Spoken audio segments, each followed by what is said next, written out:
Chapter 1029. When Ning Ke found Shangguan Yangyu, the new nobleman of the Tang Empire was drinking in the House of Red Sleeves. His distinctive triangular eyes looked more wretched because of the blurriness. His goatee, which was soaked in wine, was like an ink brush swinging on the table, which was funny and even disgusting. Logically speaking, the current situation of the Tang Empire was extremely serious. The imperial study in the palace was lit day and night, and all the departments were extremely busy.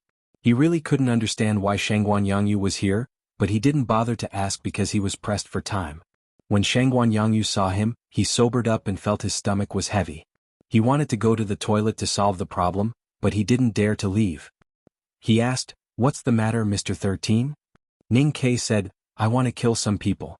He said it casually, but in Shangguan's ears, it was like a clap of thunder. The remaining tipsy feeling was immediately dispelled, and his lower abdomen twitched. He shivered as if he had already gone to the toilet. The reason why he reacted so strongly was that Shangguan knew very well that if Ning Ke said to kill people, he would kill them. And the people he killed would not be ordinary people, nor would he just kill them. Since many years ago, Ning Ke had started killing people in Chang'an City. He had committed many murders and killed many officials of the imperial court. It was also from then on that Shangguan began to contact him. He pretended that he didn't see anything, but in the end he had to be loyal to Ning Ke from body to soul. If Ning Ke hadn't killed the censor Lu Yiqi, he wouldn't have been able to become the prefectural magistrate of Chang'an City. In a sense, he was the first spectator of Ning Ke's killing and the first beneficiary. He had never forgotten those bloody memories. However, Ning Ke was now the most important bigwig in the Tang Empire. His words were more powerful than the emperor's. No matter who he wanted to kill, no one dared to oppose him. So why did he come to him? Shangguan Yangyu couldn't understand, and his expression became more humble. Ning Ke knew what he was thinking, but he didn't explain. He looked at him with interest and said, "You don't want to help me? What are you talking about?" Shangguan Yangyu looked determined. Seeing that no one in the building was paying attention to them, he lowered his voice and said firmly, "Even if you want to kill your way into the palace, I will follow you." Ning Ke was satisfied with his attitude and led him out of the House of Red Sleeves. Shangguan Yangyu did not dare to say anything. He grabbed the front of his robe and followed him into the puddles on the street. Perhaps it was because of the cold autumn rain, his face looked a little pale. His performance in that war was outstanding and he had been promoted many times. He was already a grand secretary and ranked at least among the top 5 in the imperial court. But he was very clear that the fundamental reason why he could have his current position was that Ning Ke and the academy trusted him. So no matter what the academy decided to do, no matter who Ning Ke wanted to kill, he had to follow. After all, he was not Zheng Jing the grand secretary, who could scold Ning Ke badly without worrying about his position in the imperial court or being killed by the academy. It was all because he did not have a good daughter. But who did Ning Ke want to kill? He wouldn't really kill another emperor of Tang, would he? The autumn rain was pattering and the long street was already wet. The sound of wheels rolling on the flagstones gradually stopped.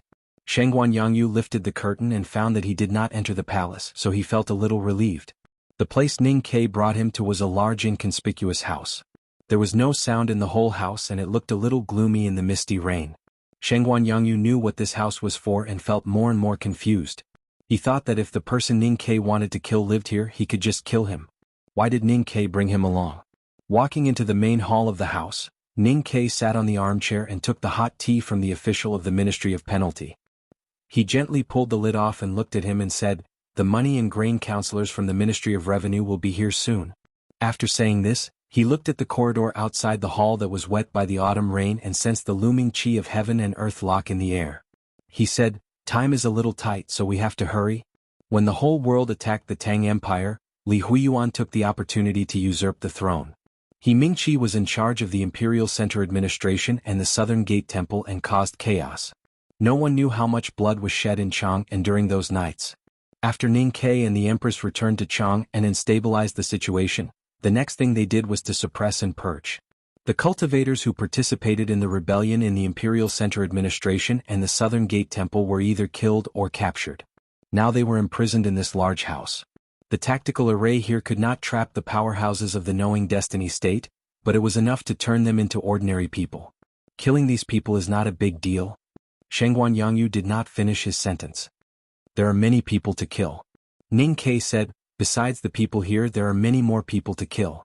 How can I kill so many people alone? I need the imperial court to do it." Shangguan Yangyu said with a sad expression, although I used to be a judicial military advisor in the Chang'an local government, I never supervised executions. Isn't it more convenient for the Ministry of Penalty to do this? I can judge whether they are dead or alive. It's not a matter of supervising executions. Ning Ke said, as I said, there are too many people to kill today. There can't be any mistakes. The Ministry of Revenue, which is in charge of you, is best at counting the number. Thinking of what Ning Ke said before, the grain advisors of the Ministry of Revenue were coming here, Shangguan Yangyu was extremely shocked. His body stiffened and he thought, do I need the Ministry of Revenue to count the heads? How many people are they going to kill? You should know about the governor of Chuzhou. Ning Ke stood up and walked to the railing. He looked at the curtain of rain and said, you are afraid, so you are fooling around in the House of Red Sleeves? The whole Tang Empire knew that Mr. Shangguan was greedy and immoral. The most admirable thing was that he did not abandon his wife or that he feared his wife like a tiger. It was strange that such a person was drinking in a brothel early in the morning. Listening to Ning Ke's words, Shangguan Yangyu was silent for a long time. Then he said tiredly, yes. I'm indeed afraid. I don't want to die quietly. Ning Ke said, as long as you are in Chang'an, I can guarantee your life. Shangguan Yangyu looked at his back and said, what about outside the city? The academy can't guarantee the lives of the officials of the imperial court. How can they not be afraid? Ning Ke turned to him and said, what you said makes sense. So I want to kill people today. I want to kill a lot of people. Only in this way can we hope that they won't dare to kill our people. Shangguan Yangyu's triangular eyes suddenly brightened. He knew what the academy was going to do. But the next moment his eyes dimmed again because this might not solve the problem. At this moment, the Yulin Royal Guards escorted more than 10 officials of the Ministry of Revenue to come in the wind and rain. These people were the best accounting experts. They could count everything correctly, including the number of people. So Ning Ke could start killing. Chapter 1030. There were many prisoners kneeling in the yard. There were men and women, old and young. Their clothes were ragged and their faces were pale.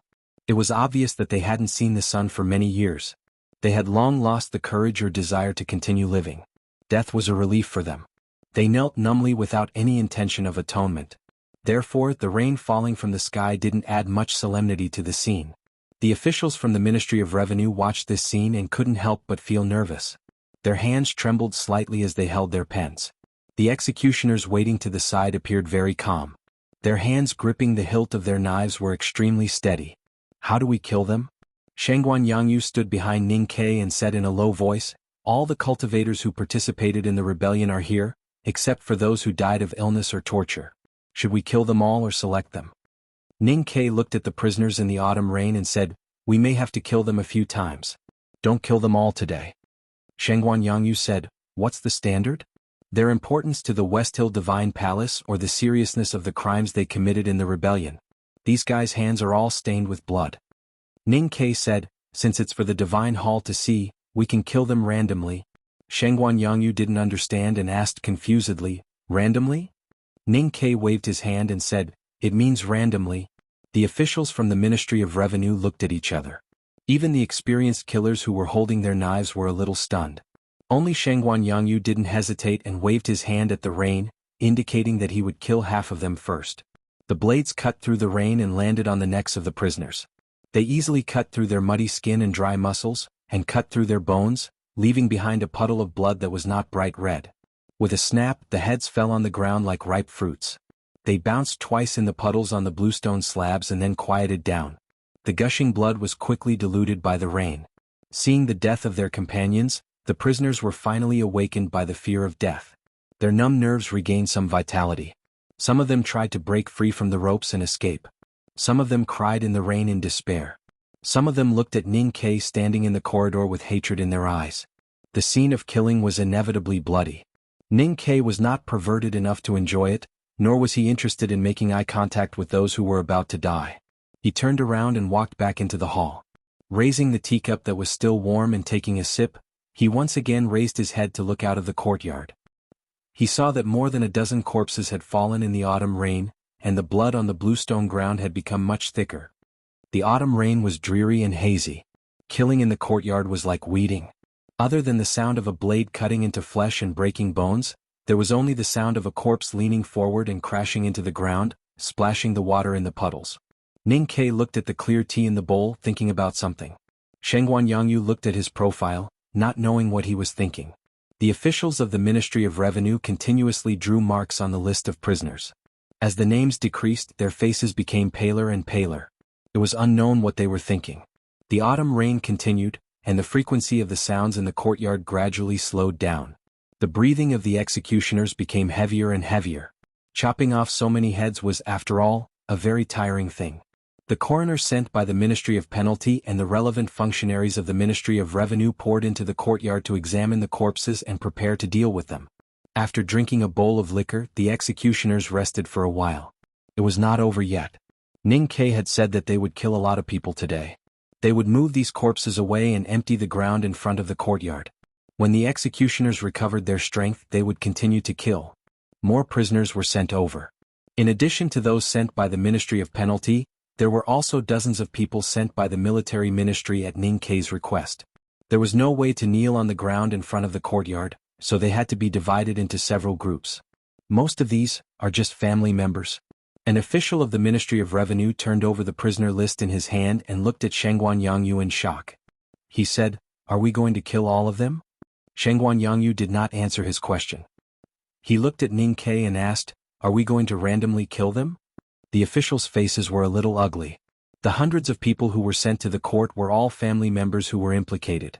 Even if they knew about the war and did not report it, or even acted as an accomplice, it was difficult to sentence them to death according to the law of the Tang Empire.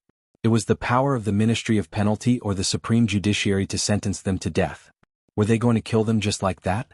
These hundreds of family members had been imprisoned for several years, but they were still in good spirits. Because they were not cultivators, they were not under any inhibition, so they could still make a sound. At this time, listening to the officials' words, they knew what was going to happen today. They could not help but be terrified and cried out their grievances. Their crime was collusion with the enemy. According to the law of the Tang Empire, the biggest difference between collusion with the enemy and treason was that the traitor did not take the initiative to do it. Therefore, the most common colluders were often the family members of the traitor, which was understandable. After the outbreak of the war a few years ago, many Tangs returned from all over the world. Two-thirds of the Taoists in the South School of Haotian Taoism had cut off their ties with the West Hill Divine Palace. However, there were still devout Haotian believers who swore loyalty to the West Hill Divine Palace and refused to return. Some even served in the papal cavalrymen of the West Hill Divine Palace.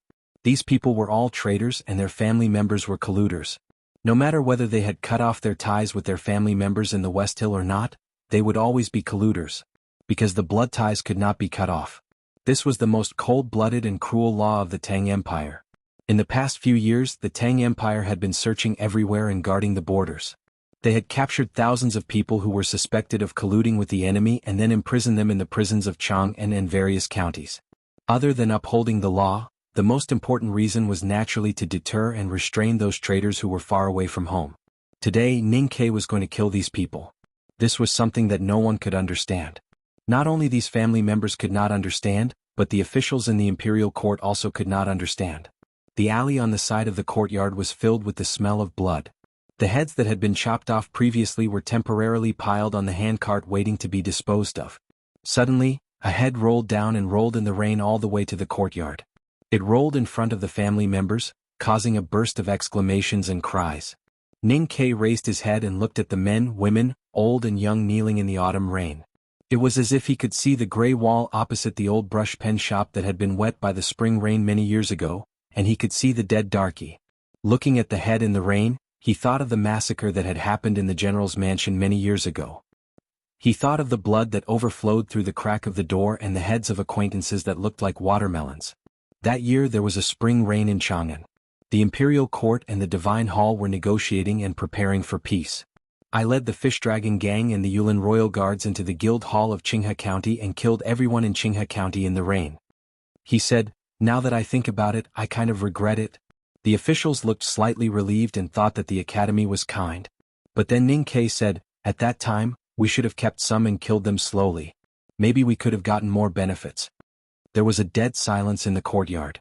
Only the sound of the rain and the children's uncontrollable cries could be heard. "I know that you think you are innocent and those people in Qinghe County probably feel the same. Even from the perspective of the Tang law or morality, some of you are really innocent.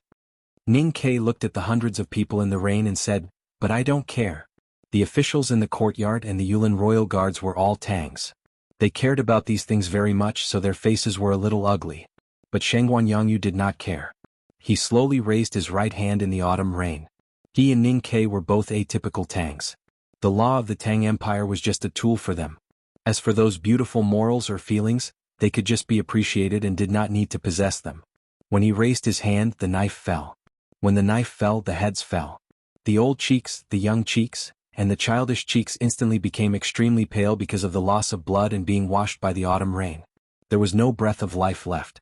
With the screams of horror, the pitiful begging, the resentful cursing, and the sad crying, all kinds of heads kept falling in the rain. Hundreds of families of traitors died in the autumn rain. The blade cut through flesh and blood, bringing death. The sound became more and more muffled. That was because the edge of the blade was curled. In the end, the sound of beheading turned into some kind of stick beating, like a broken drum being beaten continuously. It was muffled and horrible. The hands of the executioners finally trembled. The hands of the officials of the Ministry of Revenue were so fast that they could not hold their pens. The ink on the name list became bigger and bigger. It was difficult to draw a hook, but there was still no signal to stop. Shangguan Yangyu thought that he really did not care. However, when he saw the men, women, and children dying in the pool of blood and the heads piling up in the rain, he realized that his heart was not strong enough. He reached out to wipe off the drops of sweat or rain on his forehead. He looked at Ning Ke and asked in a trembling voice, "Is it enough?" Ning Ke said, "The Ministry of Revenue is best at counting money, grain, and heads. I asked you to do this because I want to know how many people should be killed. So you should answer my question." Shangguan Yangyu sighed and said, "I am just an ordinary person. I can't understand the state of mind of the grand cultivators. Most importantly, I don't know how much influence the divine hall has on that person. So, I don't know how many people should be killed. I even suspect that no matter how many people should be killed, it will not be enough." Ning Ke knew that Shangguan Yangyu's words made sense. But this was also the thing that he was most uncertain about. Could the joys and sorrows of the secular world really affect the drunkard? The cold rain made the wind cold, but it could not stop the pungent smell of blood from spreading in the courtyard. He looked at the thick blood that the rain could not wash away and said, "The autumn wind and rain make people sad." Even at this moment, Shangguan Yangyu did not forget to praise. "Good poem." Ning Ke said, "Or do you want to do it?" Shangguan Yangyu said with a bitter smile, "I don't have the mood." Ning Ke reached out to catch the dripping rain on the eaves and said, "It's raining to beat the children. I have nothing to do anyway." Shangguan Yangyu said, "You are so carefree. I actually don't know how many people should be killed. But like I said, I have nothing to do anyway. These people should all die. Anyway, the imperial court needs to spend money to feed these idlers, so I might as well kill them. I kill people when I have nothing to do. The autumn wind and rain kill idlers. It makes sense to say that this is carefree." Ning Ke walked into the rain and turned to the officials and said, "Or you can try to kill more. The Ministry of Revenue is in charge of the food of the prisoners of war. You should know the number of people. How do you kill them?" Chapter 1031. The already quiet court suddenly became even more silent. No one answered Ning Ke's question. There was only a light clap. An official finally failed to hold his pen tightly and it fell into the rainwater on the ground. In the human language, killing prisoners of war was a special phrase. It represented some of the bloodiest and cruelest scenes in history. With the passing of the barbaric era, those scenes became rarer and rarer. As for the Tang Empire, in the past several hundred years except for Xiaohou, such a thing had never happened again. Even Shangguan Yangyu, who was famous for his shamelessness, was shocked speechless by Ning Ke's words. His pale face was full of absurdity and disapproval. The autumn rain fell and the strange silence continued. The silence made people feel very nervous. Finally, it was Ning Ke who broke the silence. "Why so serious? Is it hard to answer? Then I'll decide." He looked at Shangguan and said, "Let the states kill 1/3 first and see how it goes." In the war a few years ago, the Tang army captured more than 30,000 prisoners of war. Some of them were released in the peace talks because of the exchange. Now there were still many prisoners of war imprisoned in the mine. 1/3 of the total number. The mine would be dyed red. How high would the bones in the mine be piled up? Killing prisoners is ominous. Heaven will be angry. "Mr. 13, please think twice," an official said in a hoarse voice. Now no one in the Tang court dared to question the Academy's opinion, let alone oppose it. But there were still people who would show their bravery on some things. Ning Ke did not look at this brave official, but at the gloomy sky above the courtyard. There was no anger falling from the high sky, only continuous autumn rain. Killing prisoners is ominous, so heaven will be angry? What kind of sky is that? Is it the silent sky overlooking the spring and autumn of the human world? Or is it the impartial sky that secretly presides over the natural order? In short, it is Haotian. Then it is a joke. He smiled and shook his head. He did not say anything, nor did he take back the order. Shangguan Yangyu said bitterly, I'm worried that it can't be carried out. Killing prisoners was indeed in conflict with the Tang people's 3 views, and it was seriously not in line with the Tang people's aesthetic taste. This was his worry or excuse. Ning Ke said, why can't it be carried out?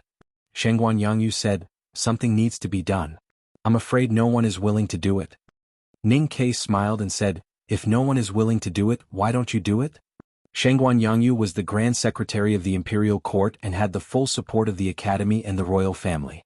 If he came forward and pushed for it, it would be possible to kill the prisoners no matter how difficult it was. But how long would he have to bear the bad reputation? He sighed and said, no wonder you insisted on bringing me with you today. Ning Ke said, there are not many people who can do it well, and even fewer who have the courage to do it. You are the only one who dares to do it with a good heart and a bad reputation. Shangguan Yangyu said with a bitter smile, I can't say I'm in a good mood. That's too abnormal. Ning Ke frowned and said, why do I feel that you are scolding me? Shangguan Yangyu sighed, don't just dig the pit. You have to put something at the bottom of the pit, right? Ning Ke said, if the academy can continue to exist, your family will be safe for 10 generations. Shangguan Yangyu's eyes brightened. He thought for a while and said, then do it. He was a grand secretary, so he would not personally chop the heads of the prisoners. After giving the order, he asked Ning Ke, piling up heads or bones? There were always 2 extremes in killing prisoners. One was to be extremely secretive so as not to let the enemy know and to avoid being recorded in the history books. The other was to be extremely arrogant and deliberately let the enemy know. As for what would be recorded in the history books, they could only ignore it for the time being. He and Ning Ke had previously discussed that the Tang Empire was killing people to show the West Hill Divine Palace. They wanted to kill until Haotian Taoism felt the pain. So it was not enough to just kill people. They had to let the enemy see it and let the whole world know. Only in this way could they confirm the Tang Empire's determination to kill people and feel fear. So of course they should choose the latter. How should they show the hundreds of cultivators and the families of the traders who were killed and the thousands of prisoners who would die in the next few days to the world? We are not those primitive people on the grassland. Besides, how can we pile up so many heads? Where should I pile them? On the Vermilion Bird Avenue or under the Wanyan Tower? What if some heads roll down and scare the children? Ning Ke looked at him and criticized, it's too bloody. It's too cruel. Shangguan Yangyu felt very innocent, but thinking that many innocent people had become dead today, he decided not to make any excuses and just listen humbly. I know what you mean. Just like what I heard before, justice must not only be achieved, but it must also be seen. The same goes for killing people. We should find a way to let people see it, let the Divine Hall see it, but there is no need to scare our own people. There are always other ways. Ning Ke looked at the man in the chair next to him and said, I think the Divine Hall will see it very clearly and will not misunderstand what we mean. Don't you think so? The courtyard was the place to kill people, and the stone steps was the place to watch people kill people. No one knew when 2 armchairs had appeared there. In addition to Ning Ke, there was also a white-haired man. His hair was white, but he did not look old. Fatigue was written all over his face. He was Cheng Lixue, the Grand Master of the Revelation Department of the West Hill Divine Palace. Hearing Ning Ke's question, Cheng Lixue said after a moment of silence, the Divine Hall will see it very clearly. But I am curious, do you know what you are doing? He was stationed in Chang'an by the West Hill Divine Palace and was in charge of all affairs. It seemed that he was in a high position, but in fact, everyone knew that he had lost his power and was exiled to the most dangerous place, the Ghost Region. Ning Ke said, you should know what I am doing, so there is no reason for me not to know. But I do need your opinion on whether it will work or not. Cheng Lixue said, I am from the West Hill Divine Palace. Ning Ke looked at the autumn rain in the courtyard and said, the great divine priest is dead. The great divine priest was robbed by the fishermen from the South Sea. You're also kicked out of Peach Mountain. So you are no longer a member of the West Hill Divine Palace. Cheng Lixue smiled and said, what opinion do you want? Ning Ke said, I want to know who the drunkard listens to. Cheng Lishua said, of course it is Hao Yin. Ning Ke looked at him quietly and said, now that Hao Yin is not in the human world, who is responsible for passing Hao Yin's words to the drunkard? It used to be the Revelation Divine Palace. Who is it now? Chapter 1032. I'm not feeling well and I still have things to deal with tomorrow, so there won't be any updates. Also, I wasn't able to post a review earlier, saying that I was muted. That's really puzzling. When I feel better, I'll ask about the situation. Chapter 1033.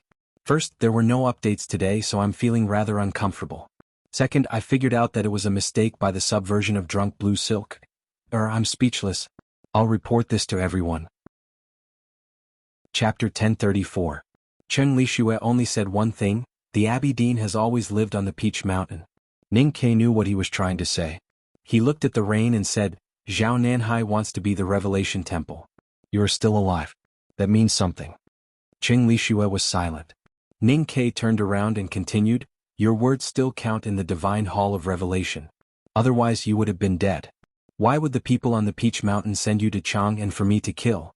I came to talk to you not because of old friendships, but because you are still alive. That proves your power. If you think you are too weak, I can even provide you with some power. You know, I have people in the divine halls of West Hill. Cheng Lishua laughed. He knew who Ning Ke was talking about, but he thought it was ridiculous.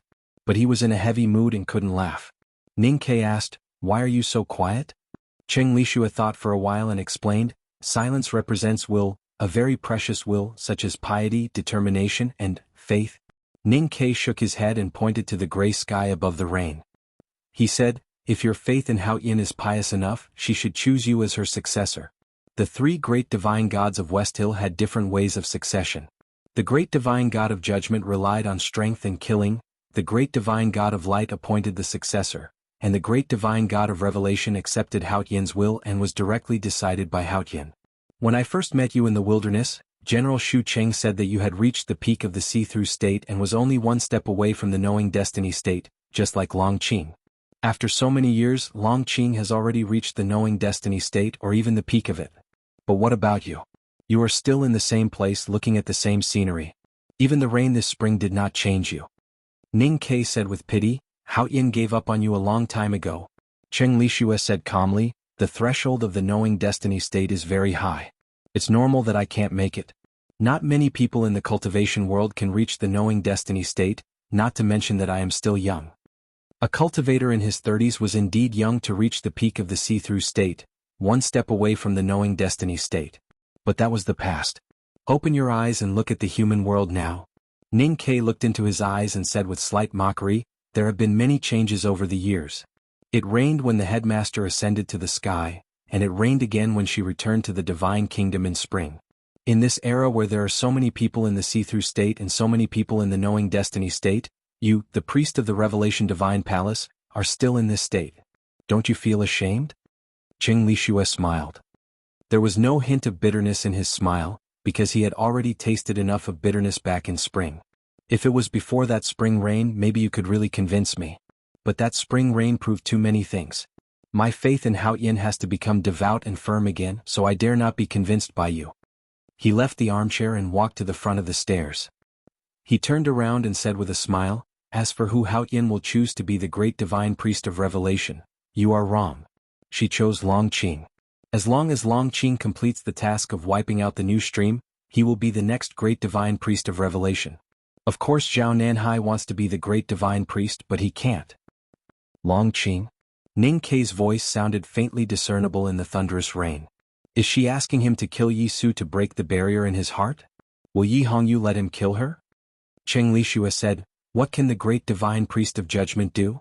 Or are you waiting for her to do something? You said that you have someone on the Peach Mountain who can help me. You must be referring to her. But, do you think that you can change the divine halls of West Hill? Why would you have such a childish idea? Ning Ke said, no matter how childish it is still an idea. It is better than nothing. Besides, from the moment Hao Yin Taoism decided to destroy the new stream, she would definitely do something. Cheng Lishua said, you don't believe in religion, so you can't understand many things? Yes, I have never understood what she wants to do. Ning Ke stood up and looked at the blood stains that were washed away by the rain. He thought of her coming to the Yanming Lake in the wind and rain. He said, "If you don't want to go back to the Peach Mountain, at least send her a message for me." Cheng Lishua asked, "What message?" "Tell her to run away." Ning Kai said, "No matter if she wants to help Yi Su or do something else, don't try. Don't make any plans. Don't even think about it. Just run away as fast and as far as you can." Cheng Lishua said after a moment of silence, "Maybe, you have underestimated the great divine priest of judgment." Ning Kai said, "Since the first day I met her, I have never underestimated her. I know that she must have her own ideas and plans. Her silence must mean that something is about to happen. I know that she will not overestimate herself, but I am worried that she will underestimate someone." "Who?" "The Abbey Dean, even if he is a cripple now." Ning Kai said, "With her current state she has no chance of winning against the Abbey Dean. Her plans are nothing in the Abbey Dean's eyes. So she must run away." Cheng Lishua did not agree with him. He said, "Do you think that the great divine priest of judgment will underestimate her opponent, especially one as powerful as the Abbey Dean? I know that she will not underestimate her opponent. But she has no experience fighting against the Abbey Dean. She does not know that the Abbey Dean is a real powerhouse that cannot be overestimated." Ning Kai said, "I am most worried that she is scheming now. The Abbey Dean will not fall into her schemes." Cheng Lishua said, "Didn't the Abbey Dean fall into the Academy's scheme during the Battle of Chang'an?" Ning Kai said, "It is different.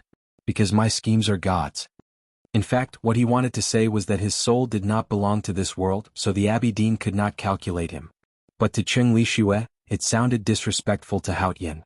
He said after a moment of silence, "The Academy is no match for Taoism.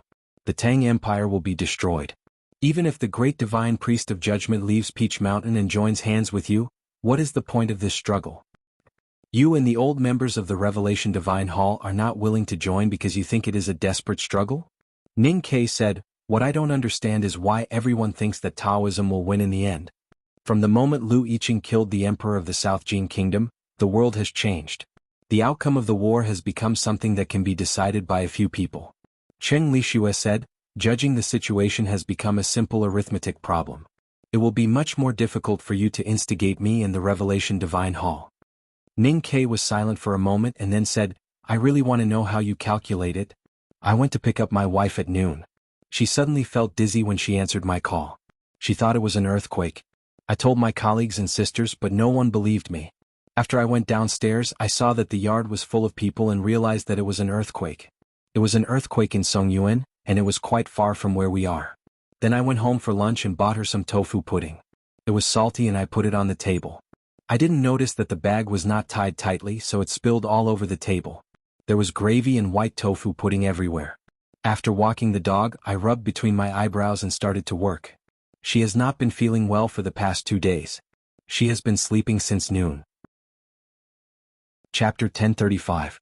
There were very few people who had the ability to influence the course of the entire human world. That was why Cheng Lishua said that the problem was simple. However, Ning Kai had a different idea and wanted to see the simple answer.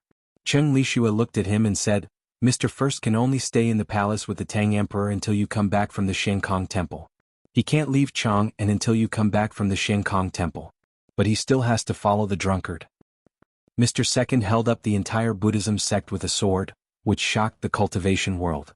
But he can't leave the Shenkong Temple in a short time.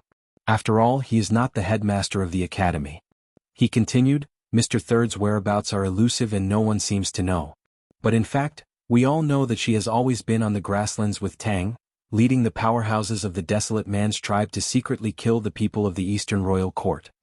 Ning Kai said, "The Eastern Wilderness is not far from Yen and Chang'an." Cheng Lishua said, "But she won't go back to the south. As the current Grand Master of the Devil's Doctrine, how can she waste her time on the people of the East Royal Court? She is aiming for the Helan Mountains. The Academy wants the Desolate Man tribe to enter the Western Wilderness and attack the Golden Palace with the Northern Battlefront Army. It can't be hidden from the Abbey Dean." Ning Kai said, "It's hard to hide it. The key is whether it can succeed or not. You can't deny that the Academy has a high chance of success." Cheng Lishua smiled and said, "You used to serve in the army in the city of Wei. You should know how powerful the Golden Palace is. Why lie to yourself? Even if she is the 23-year cicada cultivation, she can't defeat the Golden Palace alone. How can she have time to worry about the Central Plains if she wants to complete the Academy's strategy?" Ning Ke said, I don't want third sister to be too tired. Cheng Lishua said, since the three of them are not here, who is left in the academy? Chen Pipi's ocean of qi and mountain of snow has been destroyed. Tang Xiaotang has fled with him. Su Qi is struggling under the pressure of General Buell and several high priests. How can you and the few people in the back mountain fight against the endless powerful cultivators of Haotian Taoism? Ning Ke said after a moment of silence, none of these are problems. Cheng Lishua looked at his calm face and mocked, the Abbey Dean, the hierarch Zhao Nanhai, Long Qing and Heng Mu, no matter who they are, you don't have the confidence to win. How could you say it's not a problem? Ning Ke said, fighting is not like playing chess on a chessboard. In my opinion, these powerhouses from Haotian Taoism are all problems that I can solve, so they are not a problem. In fact, you have missed one person. The middle-aged priest who is pushing the Abbey Dean's wheelchair seems to me to be far more troublesome than Zhao Nanhai and Long Qing. Cheng Lishua asked, why do you think so? Mysterious people always look scarier. Of course, I just think that he's more troublesome. I won't be afraid because I still think that this is a problem that can be solved. Ning Ke looked into his eyes and said, as long as the drunkard and the butcher can be taken care of, the divine halls of West Hill is nothing to me. This is what I want to give you. From the beginning till now, the Academy's judgment of the situation in the human world had always been clear. They helped the new stream to spread, Chang and to prepare for war, Yu Lian entered the wilderness, and Jun Imo shook the Shenkong temple with his sword. Whether it was intentional or not, these actions were all to shake the foundation of Haotian Taoism and destroy it as soon as possible. Only in this way could they cut off the source of Haotian's power and help the headmaster defeat Haotian. To destroy Haotian Taoism in the world of Haotian Taoism, they would have to fight many tough battles. The Abbey Dean was now a useless man. Even though he was still wise, he was not as powerful as when he came to Chang and alone. No matter how many young powerhouses were born in the spring rain, they would not be able to defeat the three masters of the academy. Unfortunately, before Haotian left the human world and returned to the divine kingdom, he found the two most powerful guardians for his followers, and trapped the two most terrifying watchdogs for Haotian Taoism. As I said, this is a simple arithmetic problem. Any child who has attended a private tutor for 2 days can calculate it clearly. Who doesn't know who the academy wants to kill? Cheng Lishua said, the problem is these two people are unkillable. Ning Ke said, as long as they are human, they are impossible to be unkillable. Cheng Lishua said, in a sense, those two people are no longer human. Ning Ke said, the Abbey Dean was as powerful as the sea and was not immortal. But he was also seriously injured by the academy and was about to die. Cheng Lishua said, the biggest difference between the drunkard and the butcher and the Abbey Dean is that they are better at staying alive. They could survive under the gaze of Haotian for so many years and survive the long everlasting night. It seems that time can do nothing to them. Even the headmaster did not do anything. How could you kill them? Ning Ke said no more and said, the day we killed them, did you and the Revelation Divine Hall come in return? Cheng Lishua's expression turned serious and said, where does the academy's confidence come from? Ning Ke turned around and looked at the waterfall of autumn rain in silence. It was already late autumn in the south of the South Jin Kingdom. The leaves on the mountains outside of Lingang were not too yellow. After being washed by the rain in the morning, the leaves were green as if it was spring again. The drunkard and the eldest brother were walking on the mountain road casually. They did not walk side by side and it was hard to tell who was first with the naked eye. Of course they did not hold hands.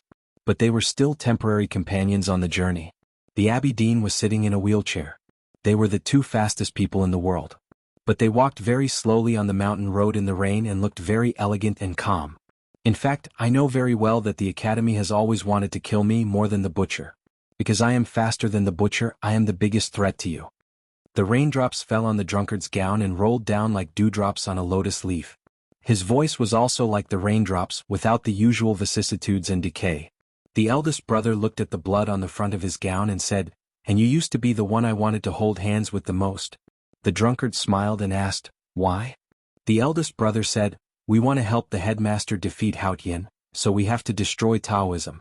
The drunkard said, doesn't that mean you have more reason to kill me? The eldest brother said, you have nothing to do with Taoism.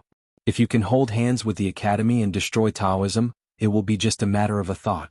I think there will be less bloodshed in the human world. The drunkard said, that was before. Since the moment she appeared in front of me, I had a relationship with Taoism. The eldest brother said, she has already left the human world. The drunkard smiled and said meaningfully, They all say that you are the most benevolent, kind and trustworthy person in the world. I didn't expect you to persuade me to betray my trust. What do you mean? Trust is human speech. She is not human, so she cannot be trusted. The eldest brother suddenly became silent. After a long time, he pointed at the drunkard's gown and said, "Those are all lies. Betrayal is betrayal. But if you can betray me, I can even turn a blind eye to the governor's blood, not to mention other things. I haven't updated so late for a long time. When Janine is in a relationship now. I'm not in the mood to work. Have a good weekend." Chapter 1036. The eldest brother was very calm when he said this. His eyebrows were still straight and his eyes were still straight. But one could feel that behind this calmness, there was a deep and cold pain. The drunkard was also calm when he heard this. But his calmness was serious, because the invitation from the academy was related to betrayal. But he had to believe it since it came from the eldest brother. For thousands of years, he and the butcher did not have many grudges with the academy, or with the headmaster of the academy. Until the death of the governor last night, if they could let go of those grudges and join hands, they might be able to destroy the Peach Mountain, burn the divine halls, and destroy Taoism, and shake the foundation of the world of Haotian. It was quiet on the green mountain outside Lincoln. He looked at the world in the autumn rain and said nothing. The flagon tied to his waist swayed gently in the wind and rain, like a small boat in the surging waves. The rain gradually thinned, and the clouds above the mountains became thicker and thinner. The light gradually shifted. As time went by, he remained silent and did not reply to the invitation from the academy. The mountain path was filled with tension and suffocation. The answer, to a certain extent, would determine the direction of the human world. It was reasonable to think about it for a long time. As the sun gradually set and the sky darkened, the twilight dyed the clouds red and then burned them to ashes. The night finally came, and the bright moon appeared in front of them. Finally, he broke the silence and gave his answer. The drunkard's answer was very simple. He only said 2 words, "No." The moonlight shone on the eldest brother's cheeks and he looked a little pale. "What?" "Because Haotian is omnipotent." The drunkard looked at the moonlight on his face and said calmly, "That spring rain, Hungmu, the barbarian youth in the north, and the former Abidine are all proofs. For countless years, the butcher and I have hidden in the human world and watched Taoism rule the world. I have seen too many similar scenes. Although Taoism has never had a human as powerful as your headmaster, Haotian has proved too much." Hearing this, the eldest brother shook his head and pointed at the night sky. He said, "The headmaster once said, and more than once, that Haotian is omniscient and omnipotent. But he never really believed it. That's why he went up to the sky and fought against heaven. That's why there was a bright moon in the human world." His finger was pointing at the beautiful moon in the night sky. The drunkard followed his finger and said, "But look, the face of the moon has been changing secretly. Ordinary people can't see its darkening, but how can you and I not?" In the eternal night, the headmaster was the only moon.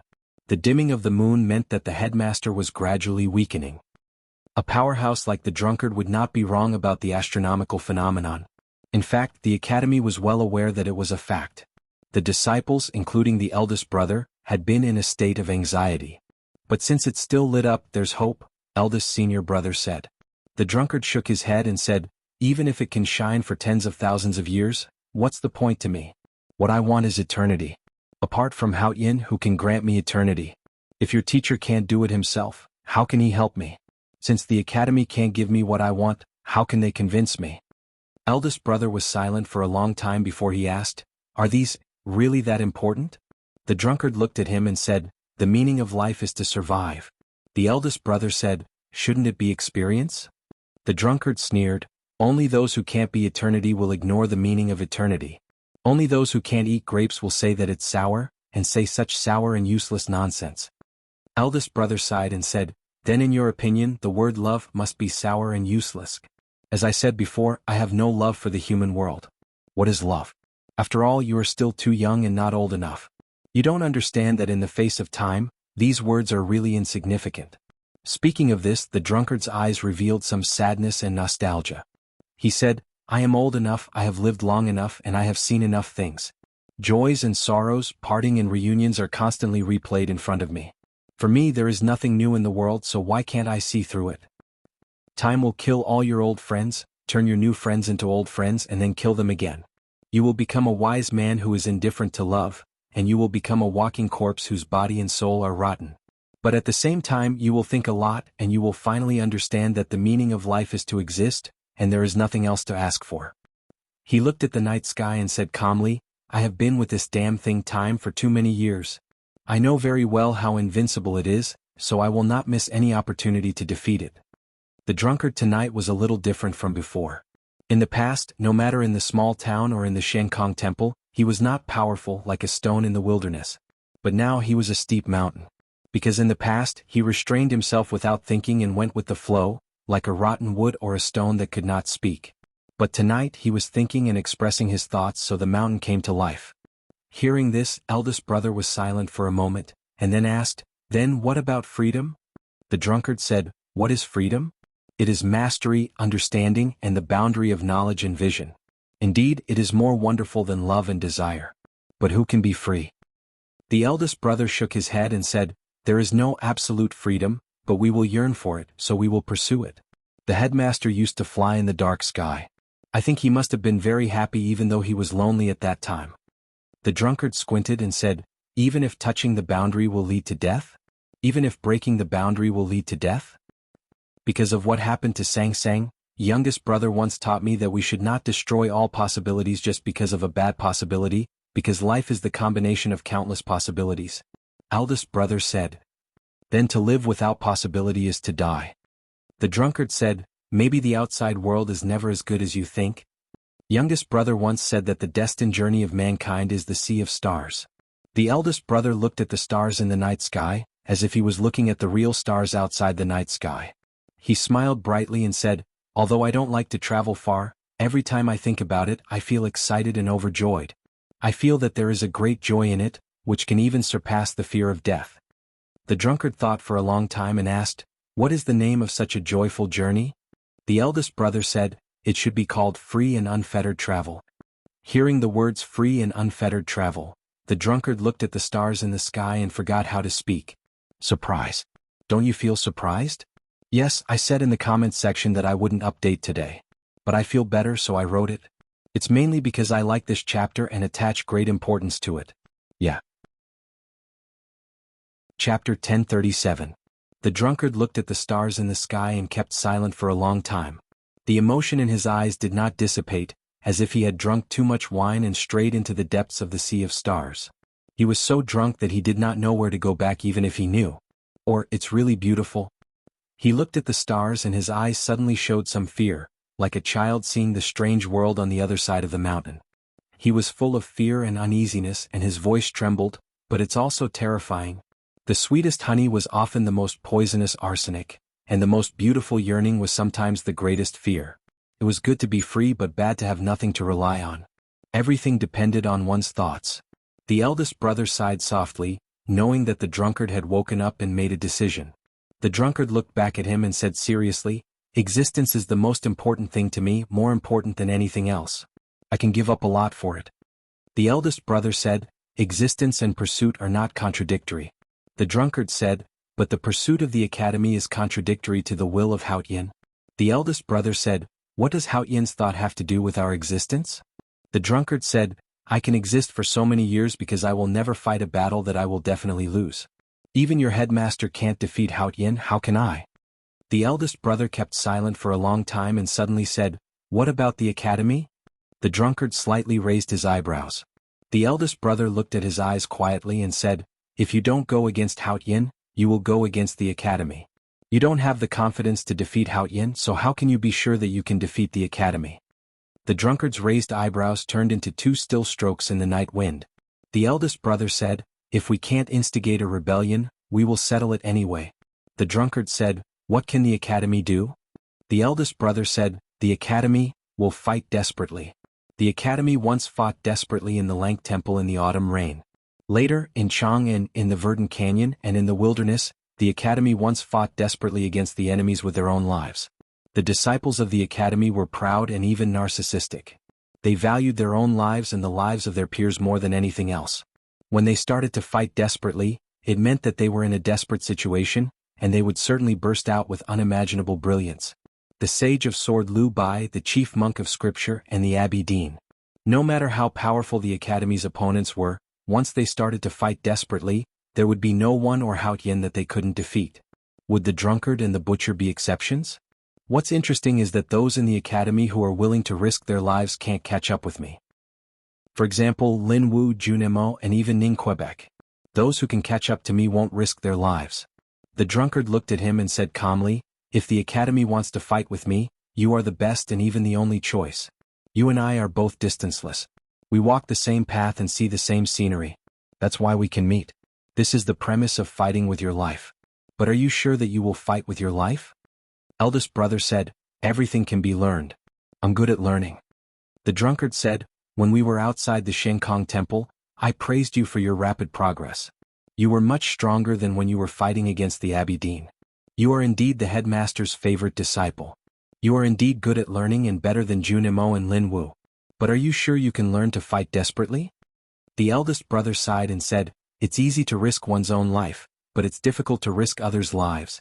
The drunkard said, that's what I proved last night. You have learned to fight, inherited the wooden stick and killed people. But you still can't kill people because killing is different from killing. The eldest brother said, or I can bring people who can kill. You can bring the Bodhi tree back to the academy, but you can't bring people to attack from thousands of miles away. How far can you bring Junemo like that day in the Shenkong temple? The drunkard said, that's what I'm most afraid of. If you can really bring Lin Wu to attack from thousands of miles away to kill me, what else can I do other than hiding in the small town beside the butcher? The eldest brother said bitterly, if you go back to the small town, the youngest brother's arrow will arrive. The drunkard's expression changed slightly. He realized that the academy had planned this beforehand, but failed to implement it. That was why they had this conversation today.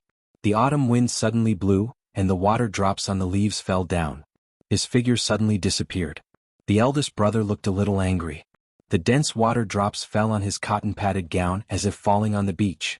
A lot of wetness was formed and then it quickly disappeared. The rain fell on the ground but not all of it seeped into the rocks and soil. There was a shallow puddle on the ground in front of his feet, and an ant was struggling in the puddle. He looked down at the puddle in silence and flicked his fingers. A golden leaf came without any wind and fell on the water. Not long after, the ant climbed to the edge of the leaf with difficulty and saved its life. The puddle trembled slightly and a shadow covered it. The drunkard returned to the forest. His figure blocked the starlight and he looked gloomy. The eldest brother looked up at him and asked, why did you kill people again? There was no fresh blood on the drunkard's gown, but someone had indeed died. I've said that the academy shouldn't try to kill me no matter how mild because I will feel fear and pain. So I will kill people to make you feel pain and fear. This time, who's the one who died? I don't know. Maybe an ordinary person? The drunkard said emotionlessly, maybe the Tangs or the Yans. I just kill people and I don't choose my targets. Maybe I will kill the desolate next time. The eldest brother was silent. The drunkard looked at him and said with pity, the benevolent love. You don't dare to kill and you don't want me to kill, so you can't risk your life to fight with me. So you can only learn to accept it. The academy should be quiet from now on. Wait until the divine halls burn hundreds of thousands of followers of the new stream, and clear the world around the Tang Empire, and then burn the last one. The eldest brother stared into his eyes and asked, what does killing mean to you? You have already regarded yourself as an inhuman being, so you don't have any psychological barriers and even indulge in it? I don't have any psychological barriers, but I don't indulge in it. The drunkard walked to the edge of the cliff and looked at the human world under the night sky. He looked at the sparse lights in Lincoln and said calmly, I'm not a person who kills indiscriminately. In my eyes, mortals are like chickens and dogs. Even if I am a twisted and perverted person, I might find pleasure in killing my own kind. But what's so exciting about killing chickens and fish like me? The eldest brother walked to him and looked at the human world under the night sky and the lights in Lincoln with his hands behind his back. He held the other end of the stick in his right hand and said, nothing can be changed. The night was long, but it disappeared in an instant. In the blink of an eye, the red and warm morning sun jumped out of the ground and lit up the mountains in the autumn rain. The drunkard said, the sun will rise again and the day will never be dark. In the world of Haotian, only Haotian can be eternal. And this is the law that you can't change. The eldest brother said, the Tang Empire doesn't have the habit of surrendering, and neither does the academy. I may not be able to change the law of the world or you, but at least I can change myself.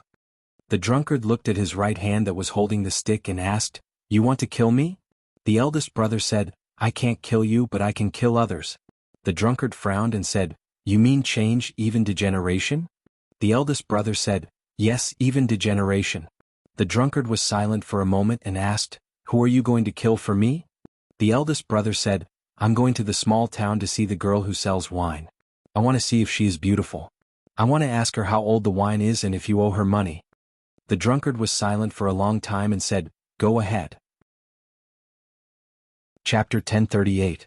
The autumn rain was still falling quietly as before. Suddenly, there was a hurried sound of hooves coming from the foot of the mountain. Some cavalrymen broke through the rain and shouted something.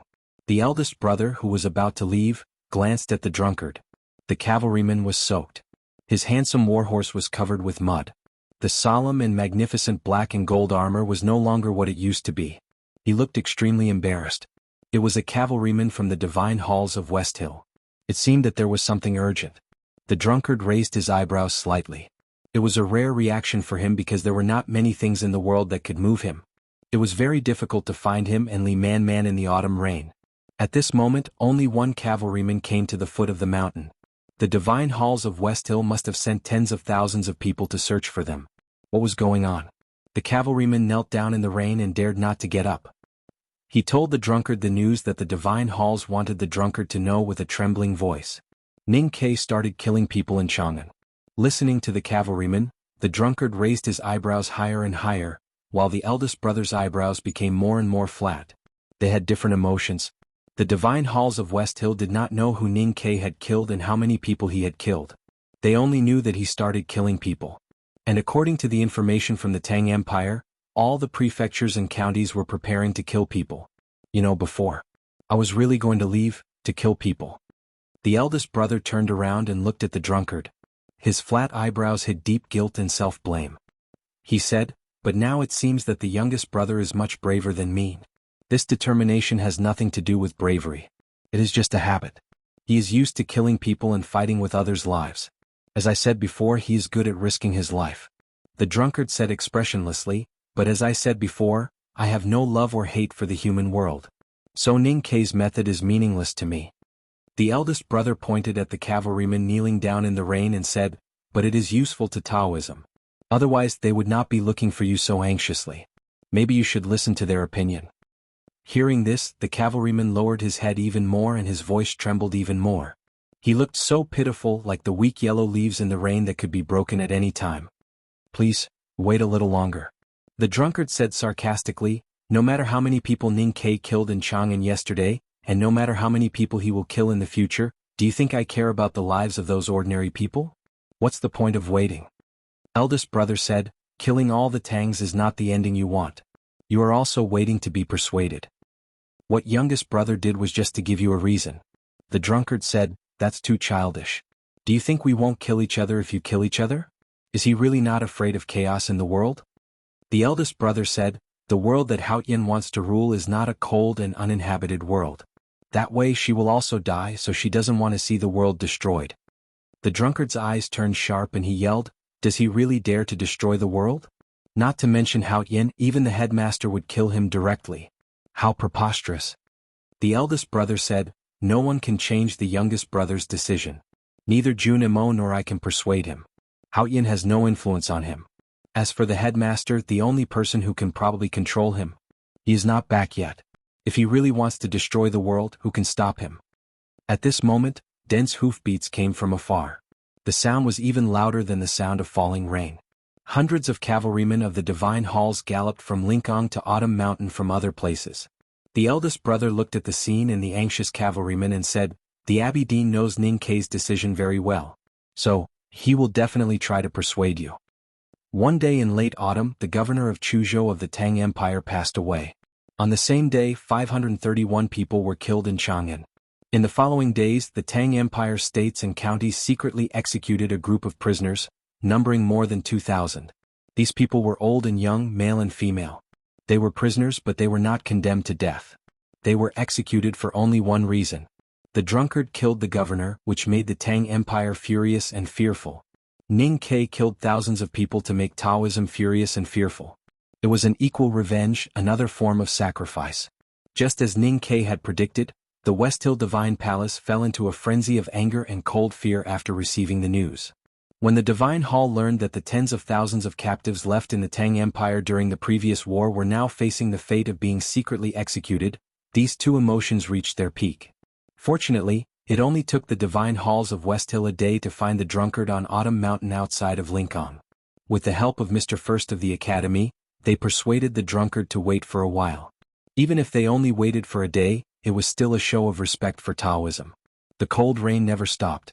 The Divine Halls mobilized thousands of South Jean civilians and spent only half a day to build a building on the mountain outside of Lincoln. There was wind outside the building. It was the autumn wind. The autumn wind traveled in the human world, sometimes to the west and sometimes to the east. No one knew which wind would overwhelm the other, and no one knew how the situation would develop. Standing in the building and watching the autumn wind, the drunkard was waiting for the news of how many people Ning Kai had killed and how Taoism would persuade him. But in fact he was waiting for the wind in his heart. The eldest brother waited outside the building with a wooden stick in his hand. He looked at the red, yellow and green leaves all over the mountain. If the drunkard was unwilling to wait, he would hit the autumn wind. Ning Kai closed the oil paper umbrella and brushed off the raindrops on his clothes. He looked to the south and said, "I heard that there is more rain in the autumn in the South Jean.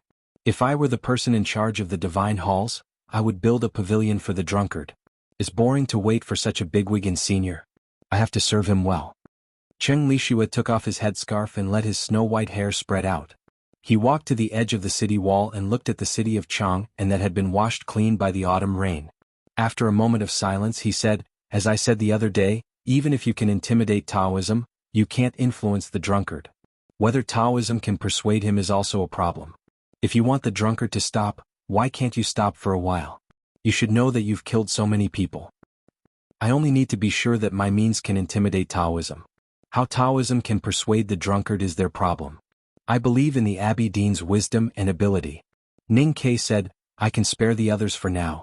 But I will kill the dozens of people from the military ministry slowly. Otherwise the people in the Divine Halls will not go crazy." Cheng Lishua's eyes were a bit gloomy. The Tang Empire has paid such a big price to capture 7 of the hierarch's relatives. Are you going to give them up? Ning Kai said, "Xiong Chimo can't have sex. His nephew is precious. I will make good use of him. I won't send him to the underworld so early." Cheng Lishua frowned and asked, "Then why did you kill the He family?" Ning Kai said calmly, "For the Tang Empire, some people must die, sooner or later. He Mingqi and his family are among them. So of course they must die. I'm really in a bad state. It's mainly because of my health. Sorry." Chapter 1039. A few years ago, the northeast border military of the Tang Empire was ambushed in Qingjing of the Yan Kingdom. Even though they managed to kill the Yan Emperor, only a few of them managed to return to Tiang City. Basically, they were annihilated. The city of Wei and the other 7 cities were conquered by the Golden Tribe Royal Court. Countless soldiers and civilians were turned into bones. Later, the god-stunning array was damaged and Chang and was bathed in blood for several nights. All in all, the Tang Empire suffered unimaginable pain and paid a heavy price. Therefore, there were many people on the Tang's revenge list who had to die. Needless to say, those people would definitely die. The revenge started early, much earlier than anyone could imagine. The Tang started their revenge right after the last war. He Mingqi, who was at the top of the kill list, left Chang'an with several of his cronies. When he returned to Peach Mountain, he was sent to the south by the Divine Halls to escape from the assassinations of the Tang Empire. However, his family was not so lucky. The military ministry and secret guards paid a heavy price and paid an unimaginable amount of patience to bring his family back to Chang'an. The day before yesterday, Ning Kai killed people in the autumn rain. The dozens of people sent by the military ministry were all of the same status. Some were He Mingqi's family, some were Xiong Chimo's family, and some were loved by other bigwigs of the Divine Halls of West Hill. The Divine Halls of West Hill protected He Mingqi's family very well. If not for the fact that the military ministry acted fast and snatched them back before the Divine Halls brought them back to Peach Mountain, it would have been hard for me to kill them. Ning Kai looked at Cheng Lishua and said, "In order to bring He Mingqi's mother and brothers back, the military ministry lost more than 300 people. How could they still be alive? Who else should I kill if not them?" Cheng Lishua sighed and said, "Is it worth it to pay such a heavy price just to vent your anger?" Ning Kai looked at the pool of blood under the city wall and the white-haired old woman lying in the pool of blood. He smiled with satisfaction and said, after killing He Mingqi's family, the dead Tangs must be very happy. The Tang soldiers who sacrificed their lives must feel that it was worth it. In this world, whether it's anger or anger, isn't it the same? Haotian Taoism must know that this is how the Tangs do things and also how I do things. No matter what method the Abbey Dean uses, he must convince the drunkard. Otherwise, if the drunkard kills one of our people, I will kill 1,000 of your people. Ning Ke turned to Cheng Lixue and said, I know that if we continue killing like this, there will be no one to kill within 2 days. But will Taoism be willing to wait until I kill them all? If I can kill He Mingqi's mother today, I can kill Xiong Chumo's uncle and nephew tomorrow. Then I will continue to kill your mother. Are you sure you can bear it? After a moment of silence, Cheng Lixue said, you know very well that this is not the situation that Taoism wants. Ning Ke said calmly, the drunkard wants peace of mind. He wants the academy to not try to kill him. Taoism is taking advantage of the situation. They want the Tang Empire to not help the South Jin Kingdom and the Qinghe River Plain. They want the academy to ignore the new stream. Therefore the drunkard kills people. Taoism is watching the drunkard kill people. Since killing people is a way to force the other party to do so, I have to kill people as well. Let's see who can last until the end. Now I will let them go. Do you dare to accept it? Cheng Lixue frowned and asked. Ning Ke left the city wall and walked to the other side. He looked at the boundless autumn scenery and the faraway wilderness. After a moment of silence he said, I will continue killing until there is no one left to kill. Cheng Lixue felt his hands were cold. He said, you are crazy. Ning Ke did not respond. He said, logically speaking, the eldest brother should be the one to fight the drunkard. But I don't want him to. It doesn't fit his aesthetic point of view. It suits me better. Cheng Lixue asked, then how are you going to solve the problem? Ning Ke said, before I am sure that I can kill all of the other party's mothers and all of them, I will have to compromise. No matter how lonely and desperate the Abbey Dean and I pretend to be, it is just a bluff. Therefore, negotiation is necessary. What I am doing now is to add some chips to the negotiation. Using human lives as chips? I said it before. It is interesting, but you don't have to repeat it. You once said that the key is the drunkard's attitude. But why don't you care? I flipped the table and the chips fell all over the floor. This is not the ending that Haotian wants to see. She wants to make sure that the chips on the table are neatly arranged, but I dared to flip the table. So what should I worry about? Ning Ke said calmly as he looked at the clear north that was gradually filled with killing intent. Cheng Lixue said, why? What does it have to do with the drunkard? There were 2 levels to this question. Ning Ke did not explain why he dared to flip the table. He just smiled and made his own evaluation of the drunkard. If Haotian doesn't want to, he can't do it, because he is just a dog. He looked at Cheng Lixue and said with a smile, I am a human being. Why should I care about what a dog thinks? It was raining and the autumn palace was very cold. Liu sat by the window of the imperial study and kept silent for a long time. Then she said, since he said it has nothing to do with the imperial court, then it has nothing to do with the imperial court. Zheng Jing, the grand secretary, looked at her gradually thinning figure and said after a moment of silence, it is disgraceful to implicate and kill prisoners of war. Only he can bear the infamy. The Tang Empire is victorious because of the academy, and the academy is victorious because of the unscrupulous Ning Quebec. Liu turned to Zheng Jing and said, this is something that we should be glad about. If anyone in the imperial court dares to talk about this, all of you should know what to do. Zheng Jing sighed and said, of course. The autumn rain continued and the autumn wind continued, rising and falling. The red and yellow leaves were soaked in the water until they became soft and almost seeped into the cracks of the bluestone slabs. The waiting went on. Ning Ke was still standing on the city wall, staring at the far north. He had been staring at the south a few days ago, but now he suddenly changed his direction. He said that the drunkard was a dog raised by Haotian, so he didn't care about what the drunkard thought. However, he really didn't care. Even if he was a dog, he was the fiercest dog and he ran too fast. These days, the Tang Empire was still killing people in various states and prefectures. He calmly accepted all the infamy and responsibility, and only asked the imperial court to keep it a secret. He didn't want the proud Tangs to lose their pride because of this. At the same time, he didn't forget to let the hundreds of millions of people outside the Tang Empire know about this, because he wanted to spread fear. Death was the best way to spread fear. However, it took time and a medium to spread the news of death. So he chose some trustworthy people to do it.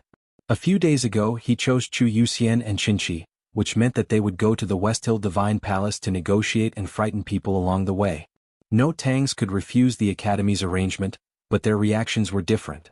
The night before Qinchi left, he played 3 games of Gamoku with his favorite concubine, and Chu Yuxian got drunk in the House of Red Sleeves.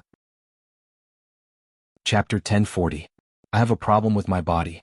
It's not a big problem, but it's very annoying and affects my daily life. The doctors don't have any good solutions.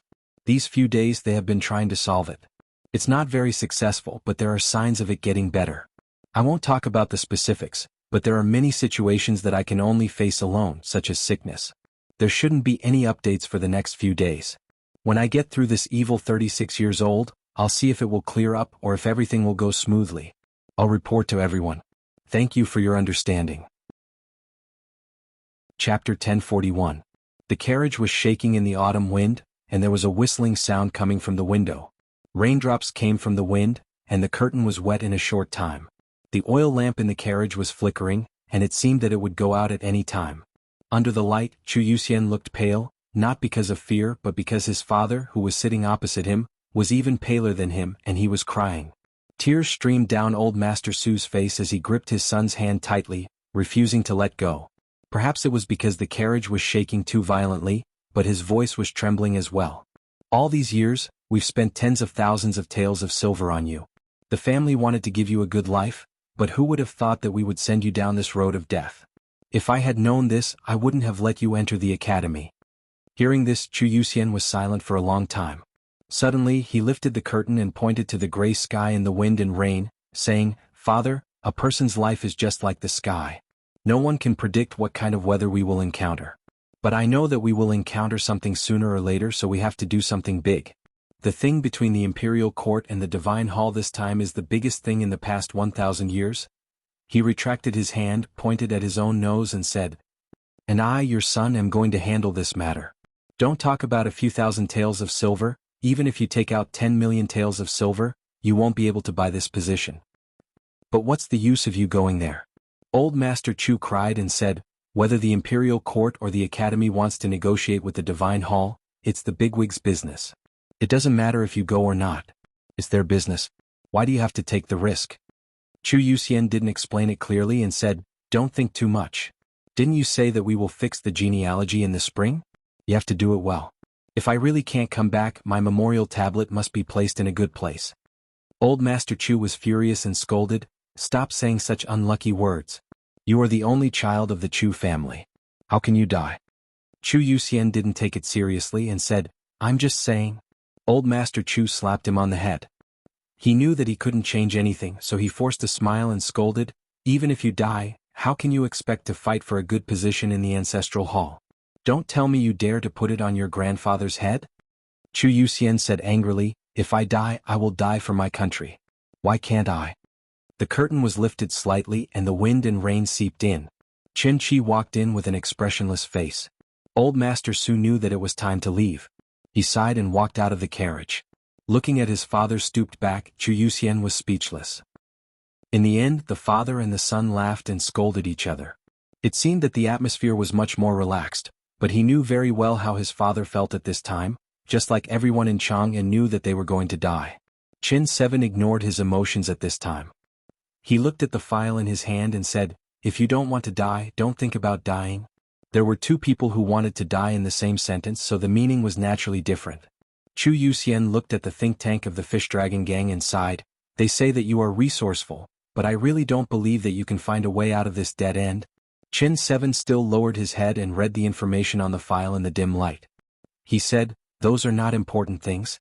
After a moment of silence, Chu Yuxian smiled and said, "You are right. It is not important whether we can go back to Chang'an alive or not." Everyone knew that they represented the will of the Tang Empire and the Academy in this trip to the Divine Halls of West Hill. But they did not have an official identity. They were Ning Kei's personal representatives, because they had thousands of bloody heads in their hands, which could not be put on the table to tarnish the reputation of the Tang Empire and the Academy. So if the negotiation failed, they would naturally leave their bloody heads on Peach Mountain and would never be able to return to Chang'an. Just as old Master Su was sad and puzzled, many people did not understand why the Imperial Court and the Academy sent them to the Divine Halls of West Hill. Negotiation was only done on the edge of a knife, but on the battlefield, it seemed to be completely unnecessary. The wheels of the carriage squeaked on the bluestone pavement. The carriage slowly moved out of the city. Qin 7 and Chu Yuxian did not speak anymore. It was not important whether they could go back to Chang'an or not. That was not their task.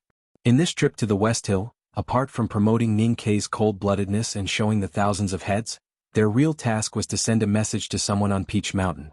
That message was very important. It could not be written on paper or spoken. The person who heard it was in the depths of Peach Mountain, and even Mr. First of the Academy could not see her. Therefore, even though the road ahead was dangerous and they might die, Chu Yuxian and Qin 7 still got on the carriage without hesitation and started their own journey. When Chu Yuxian and Qin Vi's carriage drove out of the city in the autumn rain, the person who asked them to send the message was in the imperial study of the palace, staring at the curtain of rain and the tender chrysanthemums in the imperial garden in a daze. In the imperial garden, the young emperor, surrounded by eunuchs and palace maids, walked to the back hall. Looking at the figure by the window from afar, he stopped stiffly and bowed deeply, which was not in accordance with the etiquette, just like how he greeted his teacher who was drifting outside. Ning Kei nodded and watched the emperor's figure disappear in the palace. Then he reached out to close the window to keep out the cold wind and rain. Turning around, he looked at the thinner woman behind the desk and said, "When you are free, go out of the palace more often. You should know how beautiful Chang'an is in autumn when it is not raining." Liu's face was a little pale. It was not because she was ill, but because she had not seen the sun for a long time. After the rebellion, she had never left the palace. Listening to Ning Kei's words, she smiled and did not say anything. She did not explain why she could not leave the palace because he knew everything. Those courtiers who were once loyal to you no longer dare to betray you. So you don't have to lock yourself in the palace to avoid arousing suspicion. Ning Kei looked at her unchanged expression and knew that it was difficult to persuade her. He frowned and said, "Even if you don't want to leave the palace, you should walk around in the imperial garden, boating on the lake and picking willows by the lake. I am not saying that these artistic scenes are important, but you must keep healthy before His Majesty truly matures." Liu put away the scroll and said calmly, "I can live for another few decades. But why did you come down from the city wall today? Don't you need to keep an eye on those horrible bigwigs? Aren't you afraid that something will happen during this period of time?" Ning Kei had lived on the city wall for a long time. He used his iron bow and iron arrows to frighten the powerhouses in the wilderness, just like the drunkard used his speed and killing to frighten the emperor, ministers and soldiers of the Tang Empire. "I have to take a break," he said, "and some things have to be confirmed before I can be at ease." The disputes in the world were not over. The war between the Tang Empire and the West Hill Divine Palace was about to start. The Academy was not outside the world, so it naturally had to care about these things. Ning Kei trusted Liu's ability to govern the country, so he had to get confirmation from her. "I have deduced it many times before. If the Academy can't kill the drunkard, the war will not even start, let alone win." Liu looked at him quietly and said, "Do you have a way or not?" Ning Kei said after a moment of silence, "I still need some time." Liu said, "That is the problem. The drunkard wandered the world and was not afraid of killing people. He was the biggest threat facing the Tang Empire. If they could not kill him, the war would just be empty talk. For the West Hill Divine Palace, this was not a problem. They could choose when to start the war, and the timing was very important to the victory of the war." Ning Kei said, "So we have to wait for a while." Liu said, "So you let Chu Yuxian and Qinchi go to the West Hill Divine Palace?"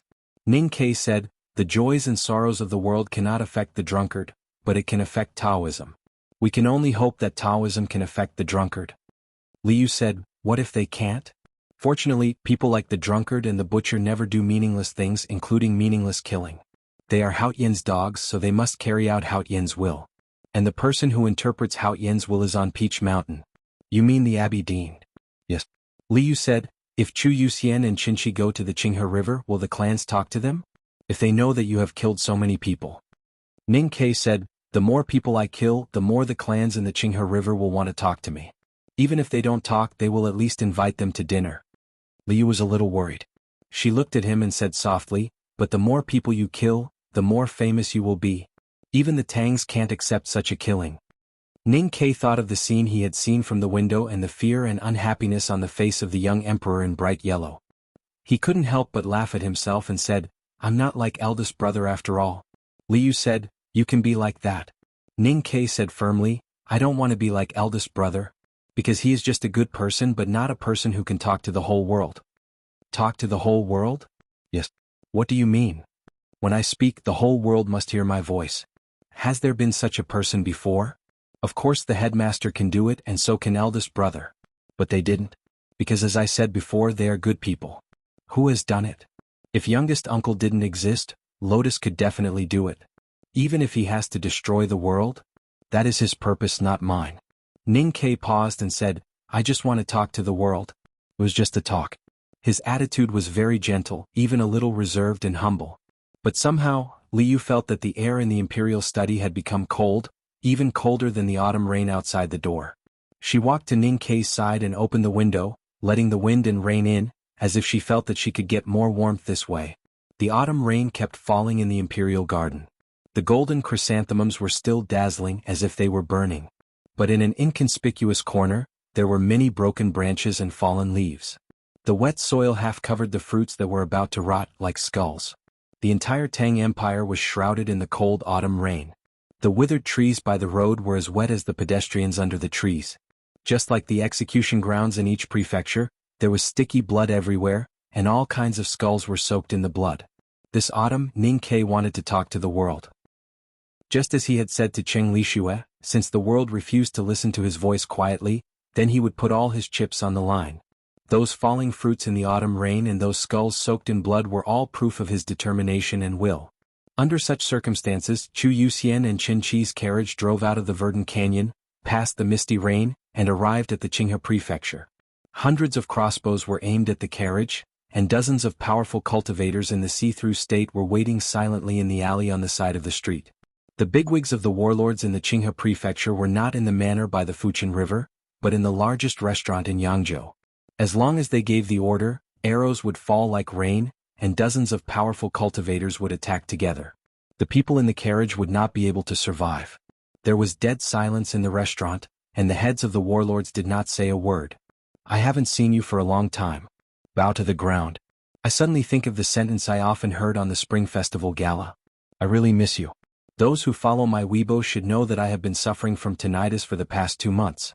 That kind of frustration and pain is hard to imagine for those who have not experienced it.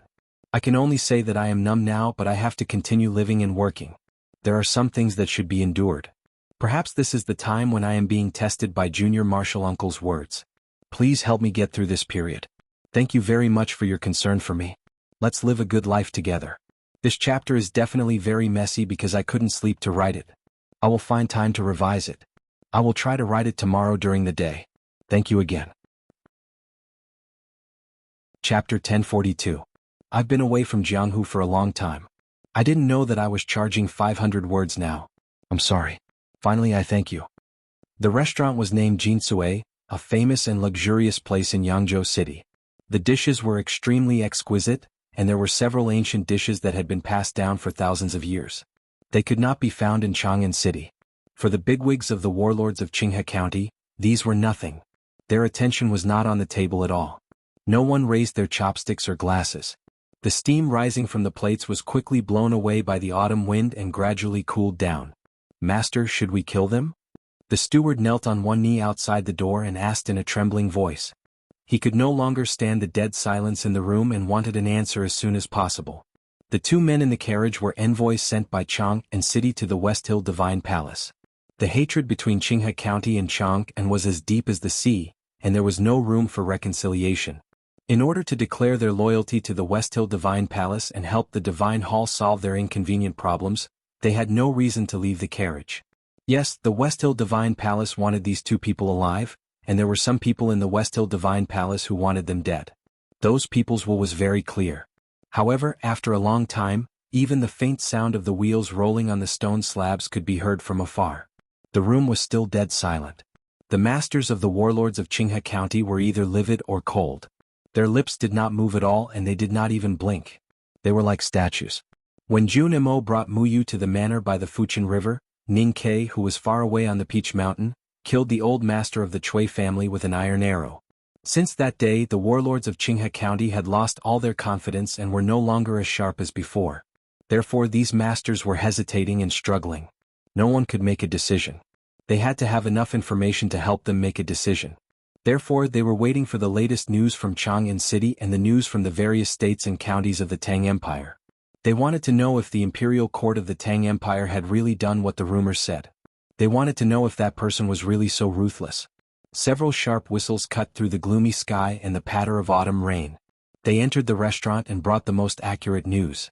Yes, people were killing in Chang and the Gushan Commandery, the northern military camp, the Verdant Canyon, and everywhere in the Tang Empire. Thousands of captives were executed. Half of the families of the Tang priests who betrayed the divine halls of West Hill were executed. He Mingqi's entire family was executed. Even the family of Xiong Chumo, the hierarch of the divine halls, seemed to be lying in a pool of blood. Too many people died in the autumn rain. The people in the restaurant were mentally prepared for this. They did not forget that in the spring rain, just before the Tang Empire and the West Hill Divine Palace reached an agreement, Ning Ke led the Yulin Royal Guards and the Fish Dragon Gang into the Guild Hall of Qinghe Prefecture and killed everyone inside. Those who had died in the Guild Hall back then were their brothers, their children, and their relatives. How could they forget them? The clan lords' expressions grew increasingly gloomy. They were like ice sculptures under the scorching sun, exuding a chill from head to toe. However, they still did not give the order to attack the carriage on the long street. After a long time, the dead silence in the restaurant was finally broken by an old voice. It was the clan lord of the Song clan, who was the most senior among the clans. He looked at the autumn rain outside the restaurant and said weakly, "Please come upstairs." There was no fighting or killing. When Chu Yuxian and Qinshi walked into the restaurant and walked up the stairs, they saw the 7 clan lords behind the threshold. They saw a peaceful scene and heard very gentle greetings. The dishes on the table had been changed. They were steaming hot and fragrant. The candles under the plates kept them warm even in the cold autumn wind. The clan lords were like statues that had come to life. There were gentle and reserved smiles on their faces, and their eyes were full of enthusiasm. Some of them took Chu Yoxian's hand and sat down, recalling the scenery of the academy in the old days. Some of them bowed to Qinshi and drank with him. They began to discuss which female dealer in the Silver Hook Casino in the western city was the most beautiful. It seemed that they had returned to the old days when the clans treated the imperial envoys from Chang and carefully and dignifiedly in Yangzhou City. It seemed that nothing had happened between the two parties, that the Tang navy had not been destroyed in the Great Swamp, and that the officials loyal to the imperial court had not been hanged by them. It seemed that Ning Ke had not entered the guild hall in Qinghe Prefecture, that the spring rain had not fallen, and that the autumn rain this year was also fake. After the greetings came the banquet. Although it was not the autumn wind, the clans hoped that the banquet was to welcome 2 people who had come to ask for money. These 2 people represented the imperial court and the academy, so it was the imperial court and the academy who wanted to ask for money. No matter what they wanted, it was fine as long as they did not kill anyone. The clan lords' voices were very low, which was covered by the autumn rain and the tactical array. Even if the great divine priest of the West Hill Divine Palace came in person, he might not be able to hear them clearly. What do Her Highness and Mr. 13 want? The clan lord of the Song clan looked at Chu Yuxian and Qinshi, and said humbly, "Money, mines, and even my life, we can talk about it." Ning Ke wanted to talk to the world, and in fact the world also wanted to talk to him. After he had killed so many people in this autumn rain and expressed his attitude to the world, just as he had predicted, Qinghe Prefecture really wanted to talk to him. The heads had already been laid out. The families in Qinghe County had to consider their future plans. The Divine Hall might win in the end, but they were stuck between the Tang Empire and the Divine Hall. How many of them could survive after the war? However, things in the world were always unsatisfactory. In the past, when Chang'an wanted to talk, they did not want to talk. Now that they wanted to talk, it was Chang'an who did not want to talk. At least Chu Yuxian and Qinshi did not want to talk. They could talk about the scenery of the academy and the beautiful dealers in the gambling house, but they did not want to talk about these things. Because Chang'an knew very well that Qinghe Prefecture could not return to the Tang Empire, and this was also the premise of the clan's talk. In this case it was better not to talk. Seeing Chu Yuxian and Qinshi only eating the delicacies on the table, the clan lord of the Song clan said after a moment of silence, "Is it meaningful?" Qinshi put down the ebony ivory chopsticks in his hand, looked at him quietly and said, "What do you mean? Killing people?" No matter how many people Mr. 13 killed, even thousands or tens of thousands of them, what else can he do after killing all the captives and hostages? The clan lord of the Song clan said worriedly as if he was one of them, "After all, he can't destroy the world alone." Qin 7 looked at him in silence and then looked around. He looked at these noble clan heads dressed in embroidered robes and had an extraordinary bearing. Suddenly he laughed. He felt that it was just like what Ning Ke had said before he left Chang'an. It was really interesting. The more people they killed, the more docile they would be.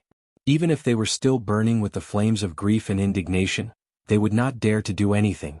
Qinchi's smile gradually disappeared, and his eyes became calm and deep, giving people a strange feeling, which gradually made people at the table uneasy. Qinchi thought of what Ning Ke had said, but he did not say it out loud. He asked directly, "Who wants to kill us?" The clan lord of the Song clan answered without hesitation, "Hierarch." At night, Qinchi and Chu Yuxian sat at the table, thinking about the previous banquet and the conditions put forward by the clans. They looked at each other and could not help shaking their heads. What are these people thinking? Are they betting on both sides? Don't they know that they have no right to bargain? How dare they expect the imperial court to accept the current situation and only pay taxes without stationing troops? Chu Yuxian said sarcastically. Qinchi said, "It's impossible for the clans to side with the imperial court. They just want to show some goodwill in advance. Mr. 13's killing has really frightened many people. Besides, these people in the south always have an inexplicable sense of superiority. They always feel that they have something to gain. Otherwise, why would they betray the West Hill in the first place?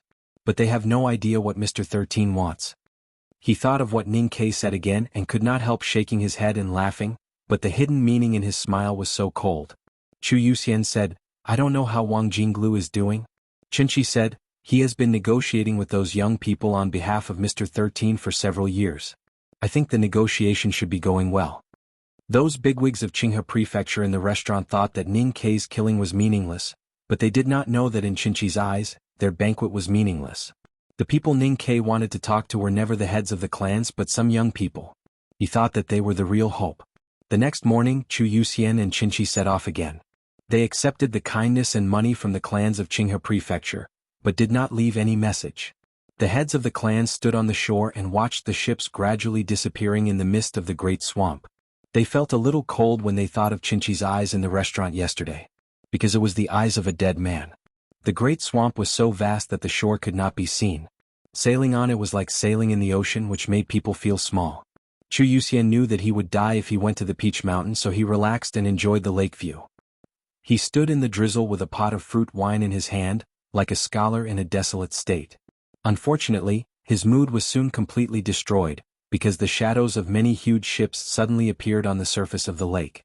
Those ships were extremely huge and their sails covered the sky. They moved on the water like moving mountains and their auras were astonishing. The navy of South Jin was here. Chapter 1043. Chu Yuxian looked at the thousands of huge ships on the lake and the invincible navy after the destruction of the Tang navy. His face turned pale. Hearing the commotion, Qinchi walked out of the cabin, and his face became serious. He did not expect that the South Jin kingdom could regain its stability in such a short time after Lu Yiqing killed the young emperor of the South Jin kingdom and the sword Garrett moved away. The Tang Empire was well prepared for this war. It seemed that the divine halls of West Hill were not slow either. The South Jin Navy sounded the bugle and the fleet dispersed. The lake water slapped against the sturdy sides of the ships, making a loud noise. A huge ship slowly sailed to a few thousand feet away from Chu Yuxian and Qinchi. It stirred up countless snow-like waves and scared away hundreds of water birds. Hundreds of cavalrymen stood on the deck with their horses. They looked majestic. They wore black armors with golden talismans on them. They were the most powerful papal cavalrymen of the divine halls of West Hill. Chu Yuxian was curious why the horses were not afraid of the wind and waves. Qinchi's attention was focused on someone among the cavalrymen of the divine halls. He could clearly see that person's face from a few thousand feet away. It was not because he had sharp eyes, but because that person wanted him to see it. It was a manservant in indigo clothes. His tender eyes were full of unquestionable arrogance and his innocent expression was full of cruelty, as if he regarded human lives as worthless. Immature but arrogant, innocent but cruel, it seemed very harmonious. Because immature people tended to be arrogant and innocent people tended to be cruel. The manservant in indigo clothes stood between the lake water, the autumn rain and the world. It was so harmonious. Qinchi had never seen him before. But judging from his appearance and feeling he could guess who he was. He was Hengmu Liren, the most generous gift Haoyan left to the human world. I'm curious. What does Ning Ke want to tell you when he asks you to go to the divine halls of West Hill? Can you tell me in advance? Hengmu Liren looked at Qinshi and Chu Yuxian and asked seriously. Chu Yuxian was a little nervous. Facing the youngest powerhouse in the knowing destiny state of the divine halls of West Hill, he felt that he could die at any time. But Qinshi remained calm and shook his head. Hengmu Liren frowned and was not pleased. The water around the ship seemed to have sensed his emotion and began to sway in fear. The lake water swayed gently. Not far away, a patch of autumn reeds was instantly crushed into powder, blown into a blizzard by the lake wind, and then washed into the lake by the rain. Chu Yuxian felt that his throat was so dry that he was about to smoke. Qinshi remained calm, but his hands behind his back began to tremble. He knew Hengmu Liren was powerful, but he did not expect him to be this powerful. Could Ning Ke defeat him if he left Chang'an? Hengmu Liren suddenly laughed like a happy child. It could be described as a smile. He looked at Chu Yuxian and Qinshi on the opposite boat and said with a smile, "Don't worry, I won't kill you, so you don't have to be so afraid." He was clearly smiling and even looked a little cute, but there was an inexplicable sense of disdain like an eye in the sky looking down at an ant on the ground. Qin 7 didn't like this feeling and said, "People will die eventually." Hengmu Liren shook his head and said, "I'm just living here temporarily. I'll go back to the Divine Kingdom after I finish my business." Separated by hundreds of feet, Qinshi had to use a lot of strength to transmit his voice to the big ship on the opposite side. His soft voice sounded like thunder on the lake. Chu Yuxian felt goosebumps all over his body, not because of the thunderous voice of this young and powerful cultivator, but because of the burp. Qin 7 suddenly said, "I suddenly thought of something that Mr. 13 said." Hearing Ning Ke's name, Hengmu Liren became serious. He leaned forward and said seriously, "What did he want to say to me?" Qinshi repeated, "You will all die. Not you but you." Even Hengmu Liren was not qualified to be said by Ning Quebec. His words included Hengmu, Longqing, He Mingqi, the heads of the warlords in Qinghe Prefecture and the enemies on the grassland. Hengmu Liren frowned and said, "Everyone will die but I won't." Qin 7 said, "If he said you will die then you will die. Even if you escape to the Divine Kingdom, you will still die because he will chase you to the Divine Kingdom and kill you. Those who were supposed to die would definitely die. Even if you go to the Divine Kingdom and obtain eternal life, even if you go to the underworld and become ghosts, I will still kill you or more than once." Ning Ke wanted to talk to the world about many things and what Qinshi said was one of them. Hearing this, Hengmu Liren sneered and said, "He doesn't even dare to leave Chang'an. How can he talk about the Divine Kingdom?" After getting ashore, Chu Yuxian was still scared.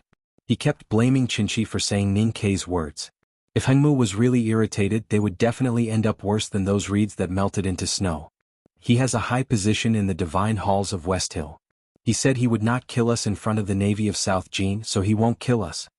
Qin 7 said, "Most importantly, the divine halls of West Hill wants to know what Mr. 13 wants us to say. Before they know, we will be safe." But didn't you see the look on Hengmu Liren's face? He looks so innocent but he is actually a psycho. What if he really goes crazy? Chu Yuxian nagged. But Qin 7 was thinking about something else. Hengmu is leading the army of South Jin to the north. He will soon take over the affairs of Qinghe Prefecture. Where is Longqing? As the former divine son of West Hill, Prince Longqing had a high position in the hearts of the followers of Taoism. But as time went by, Ning Ke and Hengmu Liren had taken away his glory. But Qin 7 knew that Ning Ke thought Longqing was much more important than Hengmu Liren. He believed that Ning Ke's judgment would never be wrong. It was not a good thing for such an important figure to suddenly disappear. Chu Yuxian said, "According to the information from the Imperial Center Administration, the prince has led a group of cavalrymen of the Divine Halls to the Song Kingdom to kill Yi Su." Qin 7 said, "Yi Su has thousands of followers of the new stream. He can't go too fast. Longqing should have caught up with him by now." Chu Yuxian said, "I don't understand why the Oracle Yi Su did not go to Chang'an, but took such a great risk to go to the Song Kingdom." Qin 7 said, "In the words of Mr. 13, Yi Su is a man who can really change the history. How can we judge such a man with common sense?" The two kept moving forward. The autumn rain gradually froze and then turned into snow. The roads in South Jin were gradually dyed white. When they arrived at the West Hill Divine Kingdom, it was already the beginning of winter. In the land blessed by the gods, which rarely snowed in the past, the wind and snow were raging and it was extremely cold. In recent years the human world had become colder and colder but no one knew why. On the border of the West Hill Divine Kingdom, two red-robed priests were waiting with dozens of papal cavalrymen of the Divine Hall. There was no kindness on their faces, not even an expression. Their slightly frosty eyes were full of indifference and vigilance. Chu Yuxian and Qin 7 were envoys of the Tang Empire, so they deserved such treatment. They were very satisfied that they did not use divine skills to burn them into ashes. After a few days they arrived at a vast mountain range. The wind and snow finally stopped. The mountains were green and charming, and some majestic buildings could be vaguely seen among the peaks in the distance. They should be the legendary divine halls of West Hill. Looking into the distance, Chu Yuxian slightly opened his mouth and did not say anything. He only let out a sigh. As an ordinary person in the Haotian world, he was shocked to be able to see the divine halls of West Hill in his lifetime, even though he was a Tang. Qin 7 had to calm down. As the brains of the Fish Dragon gang, he habitually observed the military defense of the West Hill Divine Kingdom and the mental state of the cavalrymen. Of course, he was most concerned about the 3 arrays that covered the Peach Mountain. He was not a cultivator, so he could not even see the cyan light.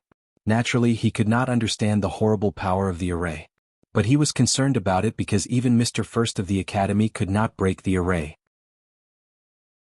The 2 red-robed divine priests seemed to have received strict orders. They did not say a word to Chu Yuxian and Qin 7 all the way from the north. They also arranged everything without asking for Qin Vii's and Qin Vii's opinions. The silence made the atmosphere a bit depressing. Chu Yuxian and Qin 7 did not take it seriously. They kept silent until they arrived at the small town in front of the mountain. Suddenly, Qin 7 asked them to stop the carriage. Looking at the red-robed divine priest's eyes, Qin 7 said expressionlessly, "I haven't eaten enough on the way. I'm going to buy something to eat."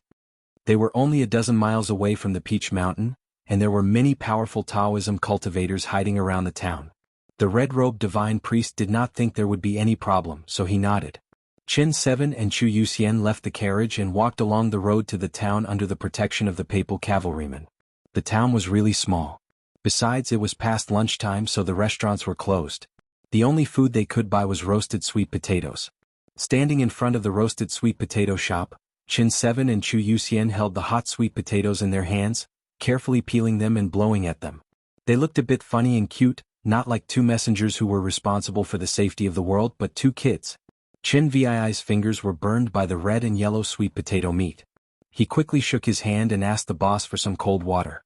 When the boss put the basin in front of him, he looked up at him and thanked him with a smile.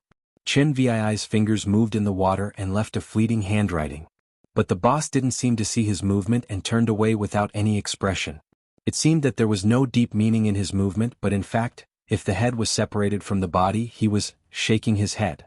Back in the carriage, Qin 7 was a bit disappointed when he thought of the response he saw before. He shook his head and said, "Mr. 13 said we must eat the sweet potatoes in this shop, but I don't know what's so good about them." It was not until then that Chu Yuxian realized that he had finished talking with the man in the roasted sweet potato shop. Hearing this, he knew that things were not going well, so he inevitably felt a bit down. The hard wheels rolled over the bluestone slabs, making a creaking sound.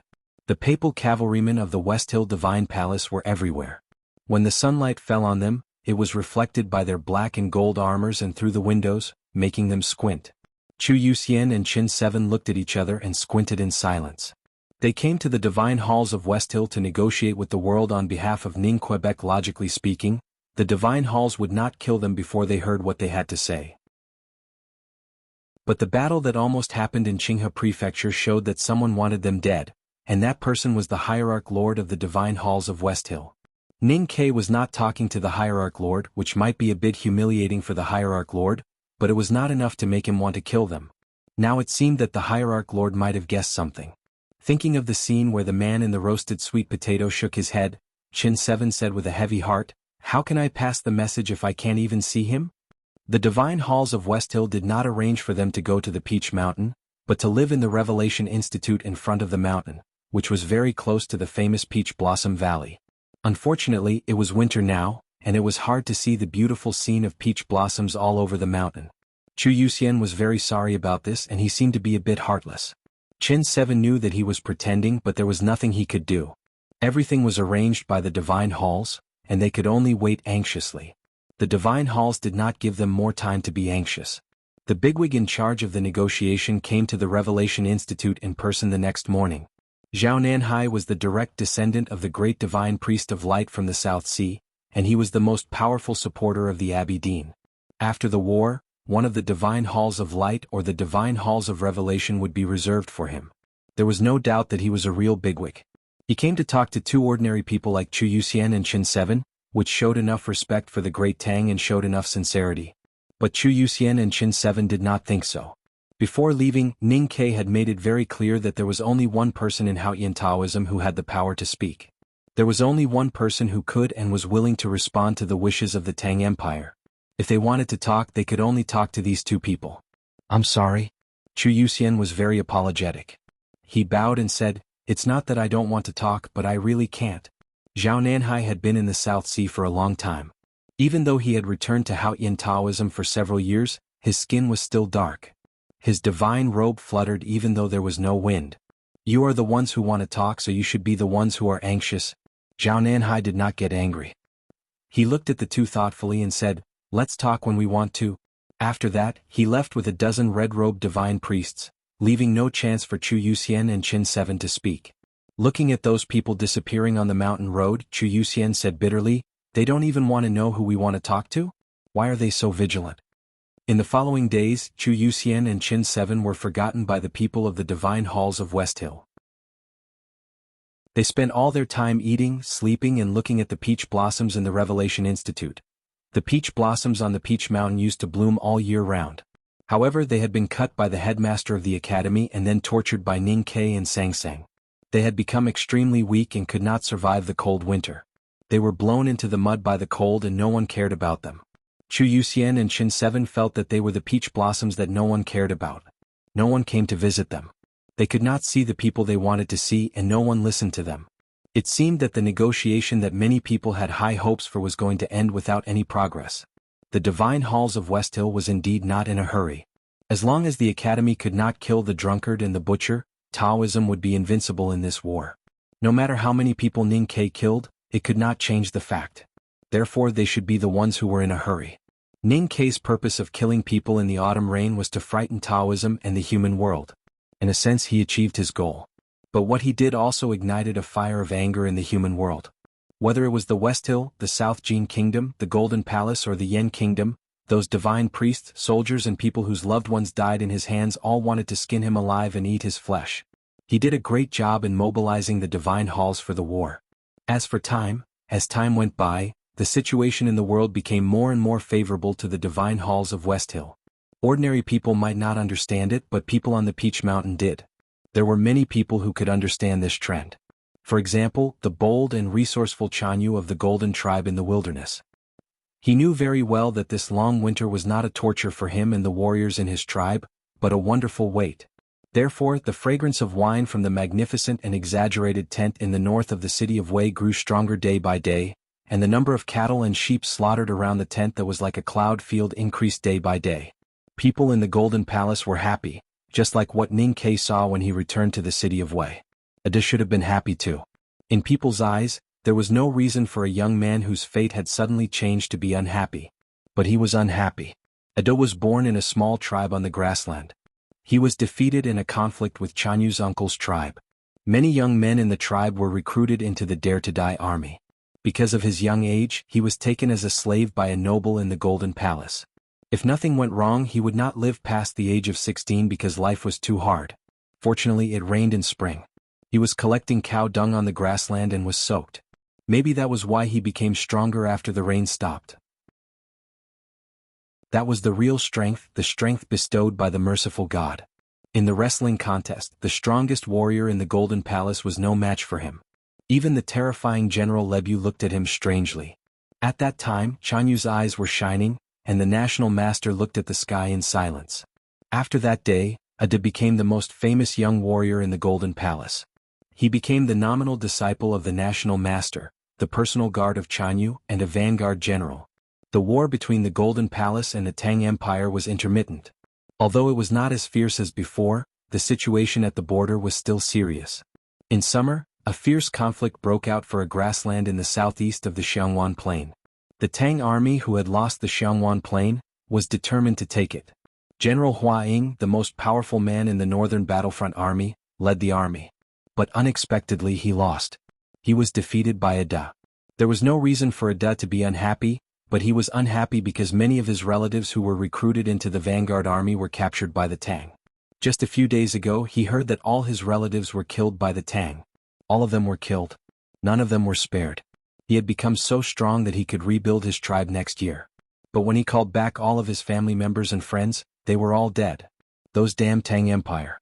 That Tang called Ninkei, damn it. That night, Ada left the Golden Palace with a dozen of his cavalrymen. He passed through the deserted city of Wei and headed for the south, with the military order of Chanyu in his hand. Ada did not lose his mind because of anger. He was illiterate, but he was not stupid. He was not crazy enough to go to Chang and to kill Ning Quebec. But he had to do something on behalf of Chanyu and himself. The Tang Empire killed their people, so they would kill the Tang Empire. When Ada arrived at the front line where the two armies confronted each other, he saw the snowy sky and the tightened defense line of the Tang Empire. His eyes were filled with contempt. I can't believe I can write more than 5,000 words. It's been half a year. Chapter 1044. The meadow was 70 miles to the southwest of the city of Wei. Compared to the Xiangwan Plain, it was in the south, but the temperature was lower. The water and grass were not fertile. However, the Tang army was willing to pay a high price to camp here in the snow, ready to attack at any time. Why? Because the Tang army was running out of war horses. They had to take back the meadow before next spring. That was their last hope. On the other side of the snow, the Tang camp was full of bonfires. Thick mattresses covered the backs of the war horses. The Tang army valued the remaining war horses more than their own lives. This only made Ada feel more contemptuous.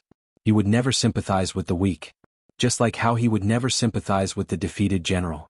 Was the Tang army without war horses still the same Tang army that used to dominate the world with cavalry? Was the man who was killed still the famous general? Hua Ying was drinking in the Tang camp. He was a middle-aged general who was bare-chested. He was sweating profusely and his pale face was full of pain. In the summer he was defeated by the young barbarian on the battlefield. Since then he had never recovered from his injury. He disobeyed the order to drink because only the strong alcohol in the Nine River double distilled liquor could help him suppress his injury. He could stay awake and continue to lead the 2,000 cavalrymen. In the last war, the Tang Empire signed a peace treaty with the Divine Halls of West Hill. The heaviest price they paid was to cede the Xiangwan Plain to the Golden Tribe Royal Court. Princess Li Yu apologized to the Tang officials and people, and Prince Li Peiyan even committed suicide. Without the Xiangwan Plain, the Tang Empire lost the main source of war horses. But in the following years, the small-scale battles at the border never stopped. Chanyu was cruel and vicious. He wanted to consume the war horses of the Tang army. For this, he did not hesitate to let his cavalrymen pay twice or even thrice the price. The royal court could replenish the war horses, but where could the Tang army replenish their war horses? The number of war horses of the northern battlefront army decreased rapidly as time went by and the battles never stopped. Now they were in a desperate situation. As a famous general in the Tang army, Hua Ying was extremely powerful in martial arts.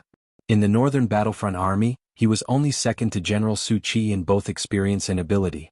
He had over 10,000 cavalrymen and 3,000 heavy cavalrymen under his command. But now, 2,432 men with 2,432 war horses, made up 2,432 cavalrymen, all the cavalrymen under his command. They were the last cavalrymen of the northern battlefront army. Hua Ying accepted the military order and brought all the cavalrymen here to confront the Golden Tribe's cavalry from summer to now. That was equivalent to throwing all their hopes into this battle, because the Tang army needed the grassland. They wanted to find hope. Of course, the Tang Empire would not have only these horses left. However, it was pointless to send horses from the south, because the number was not enough to change the current situation. What made the northern battlefront army even angrier was that the imperial court did not seem to have the same idea. Hua Ying stared at the wine bowl. There seemed to be a fire burning in his eyes. It was the academy that decided to cede the Xiangwan Plain to the Golden Tribe Royal Court, and it was Ning Ke who promised that he would solve the problem of the war horses. However, years had passed, and the Tang army had been bleeding and dying on the grassland. He and his soldiers had been tortured like ghosts. Where were the horses? If you are lying to us, I will come back to Chang and then ask you even if I die in the snow. He picked up the wine bowl and said to Ning Ke, looking to the south. At this moment, a warning came from outside the camp. At the same time there was a fierce challenge. In the wind and snow, the voice was clear and fierce, echoing in the wilderness. Hua Ying looked back at the face in the wine bowl. It was a haggard face that was not as handsome as before. He suddenly smiled. With the help of his bodyguards, he carefully put on his armor and walked out of the tent. When he walked out of the tent, he was still in the camp. When he walked out again, the snowflakes fell on the armor, but they did not melt. Soon the cracks were filled. The Tang army stood outside their own tents and looked at their commander in silence. Outside the camp, Hua Ying looked at the barbarian youth through the wind and snow. He said bitterly, "The general will definitely scold me."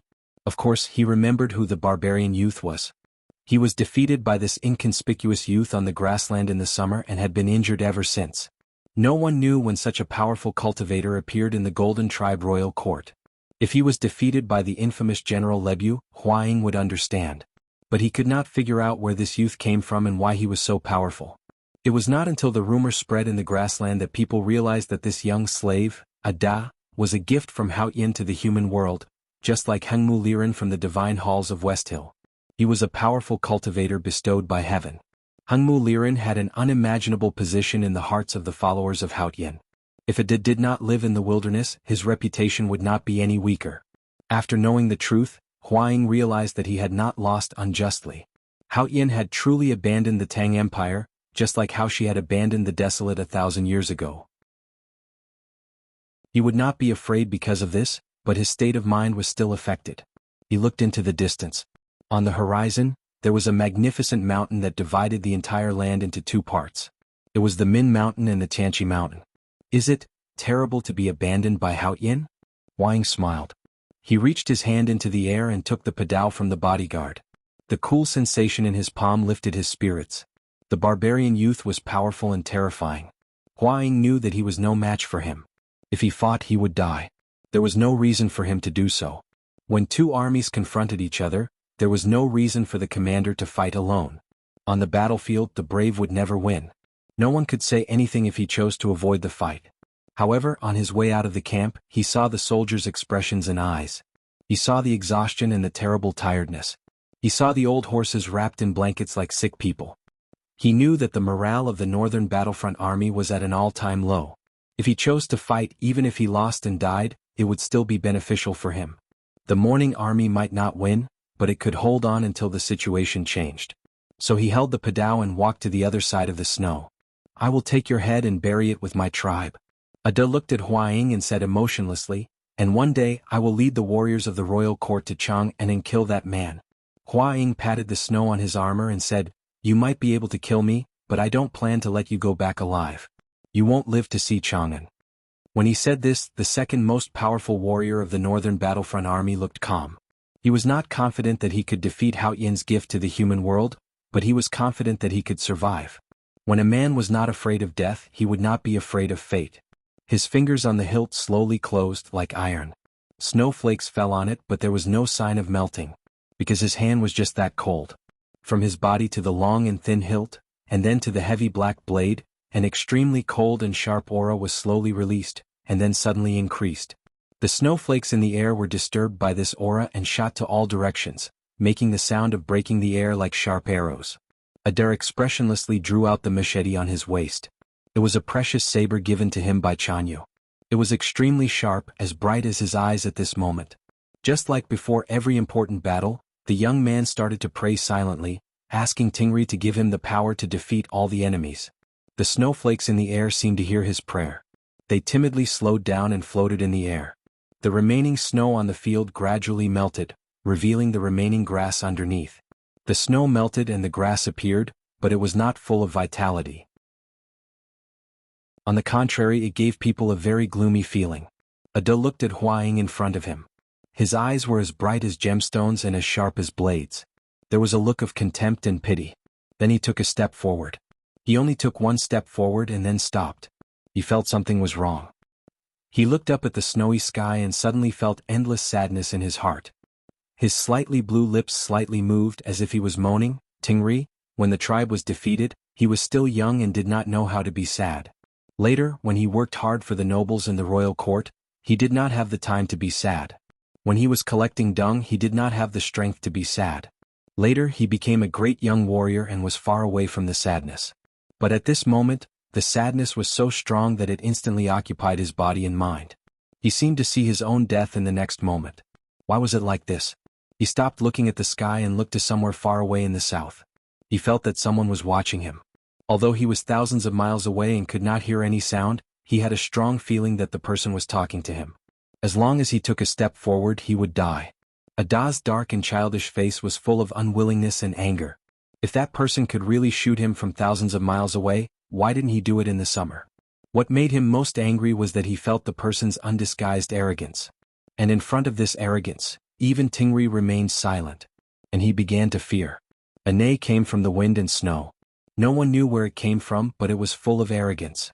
Ada looked at the Tang camp, holding the machete, not knowing if he would take that step forward. Thousands of miles away in the south, snow was falling on the city wall. Ning Ke stood on top of the city wall with his back against the whole Chang'an. He looked at the direction of the distant wilderness and the invisible battlefield. The dark and heavy iron bow was placed on the brick in front of him. The array pestle of the god-stunning array was held tightly in his hand. His sense of perception spread around. It was his order for the northern battlefront army to kill all the captives of the Golden Tribe Royal Court. He knew it would put a lot of pressure on the northern battlefront army, but he did not care. Because the way he talked to the world was not only the falling heads in the autumn rain, but also the box of iron arrows behind him. What was puzzling was that even with the help of Chang'an, he could not see the entire world no matter how far he could see. The wilderness thousands of miles away was just a blurry gray image in his sense of perception. As long as the powerhouses of the Golden Tribe Royal Court were not stupid enough to light themselves up, it would be meaningless. But he still looked to the north, as if he could see those lights at any time and then send them to the underworld or the divine kingdom with an iron arrow. Or was the fire in the Academy's hand all the time? I wish you all a happy weekend. I suddenly feel that labor is really a happy thing.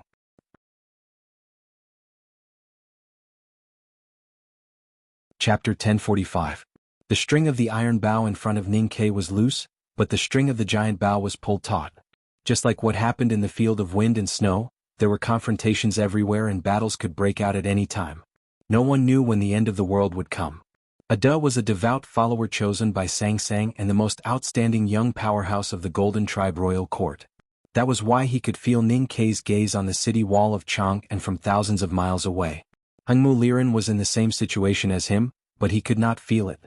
Maybe because Ning Ke was not looking at him or because there were too many gazes on him.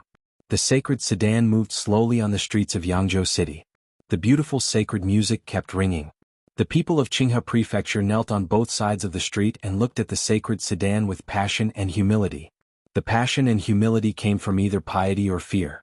Either way, it was what Hengmu wanted to see. That was all he wanted to see.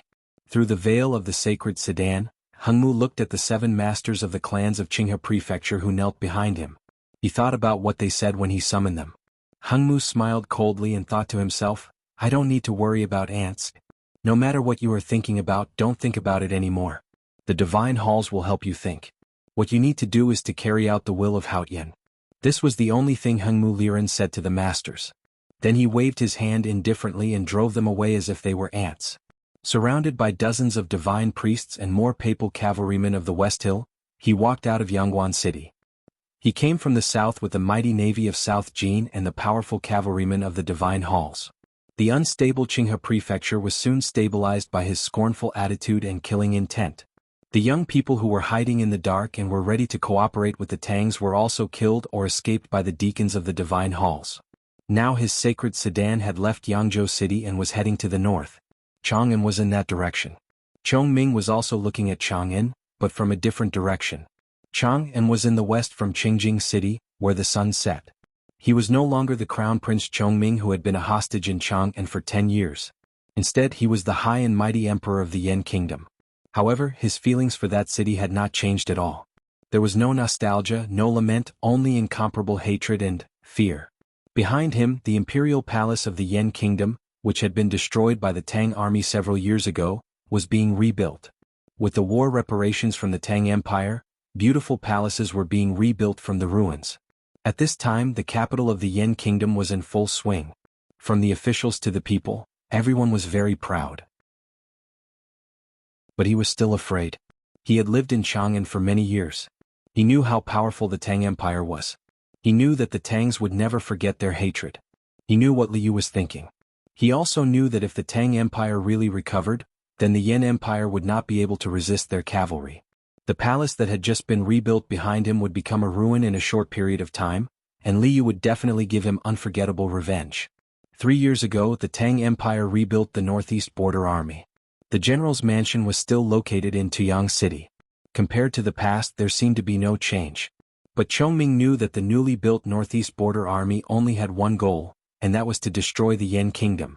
Chongming did not dare to hope that the Yan kingdom could resist the Tang army with its weak national strength.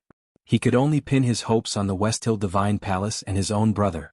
Because of this, he disregarded the opposition of his subjects and firmly carried out the orders of the West Hill Divine Palace. He searched the last of the food from his people's homes and kept sending it to the wilderness, to the nobles of the left king's palace who had been enemies with him for generations. Only when the cavalry of the left king's palace became stronger and stronger could they resist the desolate man's tribe further north. Only when the war broke out could they help the Yan kingdom fight against the Tang Empire. Chongming had thought that even if the East King's palace could not become a threat to the Tang Empire in a short period of time, it could at least ensure that the Yan kingdom could get rid of the shadow of the desolate man after he and his country had sacrificed so much. But who would have thought that the development of the situation would be far beyond his expectations? Why could the desolate man's tribe survive until now, when they had been destroyed by the Divine Hall Coalition army a few years ago? And they even seemed to be slowly recovering their strength? This was a question that troubled the Yan kingdom's officials and made the Divine Hall extremely vigilant. As more information flowed back from the wilderness, they got the answer that was closest to the truth. There was a ghost. A ghost was floating in the wilderness. It was a small figure, but it was as terrifying as a devil. Neither the snow that filled the sky nor the yellow sand that devoured people could stop the ghost. The high priest of the left king's palace, who had the most powerful Dharma power, died tragically by the Crescent Sea 2 years ago. Then several other priests died mysteriously. Until now, no priest dared to walk out of the palace. Every once in a while, there would be horrible news of a cavalry squad being destroyed or a powerhouse in the army becoming a pile of flesh and blood from the depths of the grassland. People kept dying on the grassland, including the powerhouses from the West Hill Divine Palace who went to rescue them, and the fallen commanders that Long Qing brought to the palace could not get rid of the ghost's curse. Until now, there was still no living person who had seen the true face of the ghost. But the West Hill Divine Palace and the other countries had already confirmed who the ghost was. The ghost was a devil. Although she looked like a petite girl, she was undoubtedly the most terrifying and coldest devil in the world. She was not afraid to kill people. She killed people as if she was mowing grass. Her name was Yu Lian or Lin Wu. She was Mr. Third of the Academy. She also had a more famous and more frightening identity. She was the current Grandmaster of the Devil's Doctrine, the most mysterious 23-year cicada cultivation in the cultivation world. Even after the spring wind and rain and the emergence of powerhouses in the cultivation world, no one believed that a cultivator could change the outcome of a war. It was not until Yu Lian began to kill people in the wilderness and she spent several years killing hundreds of powerhouses from Haotian Taoism that people gradually believed that such a thing really happened. This was a matter that chilled one's heart. Chongming was very disappointed, and so was his body. He subconsciously tightened his collar and looked away from Chong and City to the depths of the wilderness. He found that it was even colder. The wind came from the wilderness. It was extremely cold, but there was a deep smell of blood in it. It was also snowing in the extreme west of the wilderness. The snow squeezed out from the lead-like heavy clouds and fell to the ground, gradually covering the messy footprints. There were horse hooves and human footprints. There were so many footprints that it was impossible to see clearly. They spread forward in the wilderness, and the sound of stepping on the snow seemed to tear the clouds apart. In response to the summons of the Xiankong Temple, Chanyu of the Right Royal Palace ordered all tribes to form an expedition team of tens of thousands of cavalrymen. They braved the wind and snow to go to support. The Buddhism's sublime beings who once sat above the clouds and rarely paid attention to the affairs of the world had now fallen to the extent that they needed the help of ordinary believers. It was a little sad to think about it. However, the tens of thousands of cavalrymen might die in the wind and snow on the way. Who would pity them? Some of the snowflakes fell on the ground of the wilderness and some fell under the ground. There was still a world under the ground. It was a dark giant sinkhole. It was daytime and the snow reflected the light. Logically, the world should be bright, or at least brighter than usual. However, the world at the bottom of the giant sinkhole was gloomier than usual. It was like the night and the picture was very blurry. The reason was that everywhere in the wilderness of the underground world was burning. The highland barley fields that never froze because of the hot spring were ignited. The woods beside the streams were ignited. The water wheel outside the giant sinkhole was ignited. The tents of the nobles were ignited. An inconspicuous monk temple at the foot of the Prajna peak in the distance was gradually collapsing in the raging fire. A single spark could start a prairie fire. The serfs' uprising in the underground world that started a few years ago finally spread to all tribes and could no longer be extinguished. Beacon fires were everywhere in the Buddha kingdom. These fires brought blazing heat, burned gorgeous gold wares, and brought dirty black smoke, covering the sacred yellow temples among the peaks. The sounds of killing were everywhere in the wilderness. These cries from the deepest part of the soul could overwhelm the pious chanting of sutras and ignore the call of the morning bell. The beacon fires and the sounds of killing had not yet affected the giant peak transformed from the body of Buddha. The treasure mountain was unharmed, and the monks in the mountain had gradually become cold-hearted. That was why they ordered the right royal court to rush to help. The most important reason for this was that there was a ghost in the underground world. The ghost was the shadow of an iron sword, and it never stopped moving between the dirty and the sacred. Junimo was fighting. He had been injured, badly injured, but he never stopped waving the iron sword. He had been fighting for a long time without sleep and rest for several years. He would not stop until he tore apart the light of Buddha and led the people out of hell. The capital of the kingdom of Song was next to the sea. It was early winter, but it was still relatively warm. Snowflakes fell from the sky and would melt after being blown by the sea breeze. It was hard to attract people's attention. Just like the man who was preaching in front of the square, he wore a very ordinary divine robe and held a West Hill scripture. He was no different from an ordinary divine priest. However, the content of his preaching was obviously different from that of the divine priests of the West Hill Divine Palace. Yisu looked at the dense crowd of believers and said, "Each of us has sinned. We have committed different sins, so we need to atone for our sins? If we want to atone for our sins, should we pin our hopes on the divine kingdom or ourselves? The great Haoyin will naturally respond to our call. But what have you and I ever done? Don't say that you can't do anything. It's even more unimaginable that you can't change the world. The world is made up of countless of us. As long as we can change ourselves, we can actually change the world, and it's the most fundamental change. We are seeing a man change a war and a man change tens of thousands of years of injustice. So why can't we change the world and change ourselves?"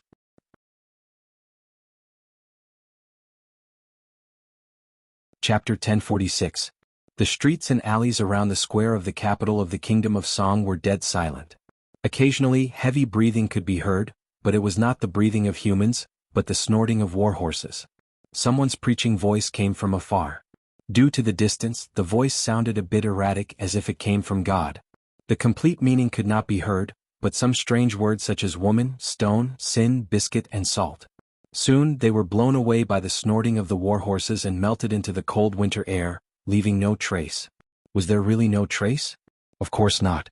When the voice entered people's ears, it would leave traces in their hearts. The divine priests and deacons of the divine halls of West Hill hiding in the streets and alleys around the square, as well as the cavalrymen of the Kingdom of Song holding sharp weapons, all had a strange look on their faces. The sound of breathing gradually became heavier. Hundreds of war horses on standby, thousands of divine priests, deacons, and soldiers who were ready to attack at any time gradually converged into thunder in the quiet streets. According to the plan of the divine halls of West Hill, these heavily armed people would rush out of the streets and alleys and rush to the peaceful square. They would kill those traitors with their weapons and cut that preacher into pieces, setting off the first great climax of the destruction of the new stream. However, those divine priests, indifferent deacons, and pale-faced cavalrymen of the Kingdom of Song actually did not understand why so many devout followers of Haoyin would continue to listen to that blasphemer's preaching. Why were the followers of the new stream standing or sitting while listening to that preaching? Shouldn't they be kneeling? What? Finally, the order came from the Taoist hall. With the heavy sound of the city gate closing, the capital of the Kingdom of Song became a dead city. No one could leave. Those who dared to ignore the ban of the divine halls and change their faith or support, or even sympathize with the new stream would be arrested. As for the preachers of the new stream, those blasphemers, they would be killed immediately.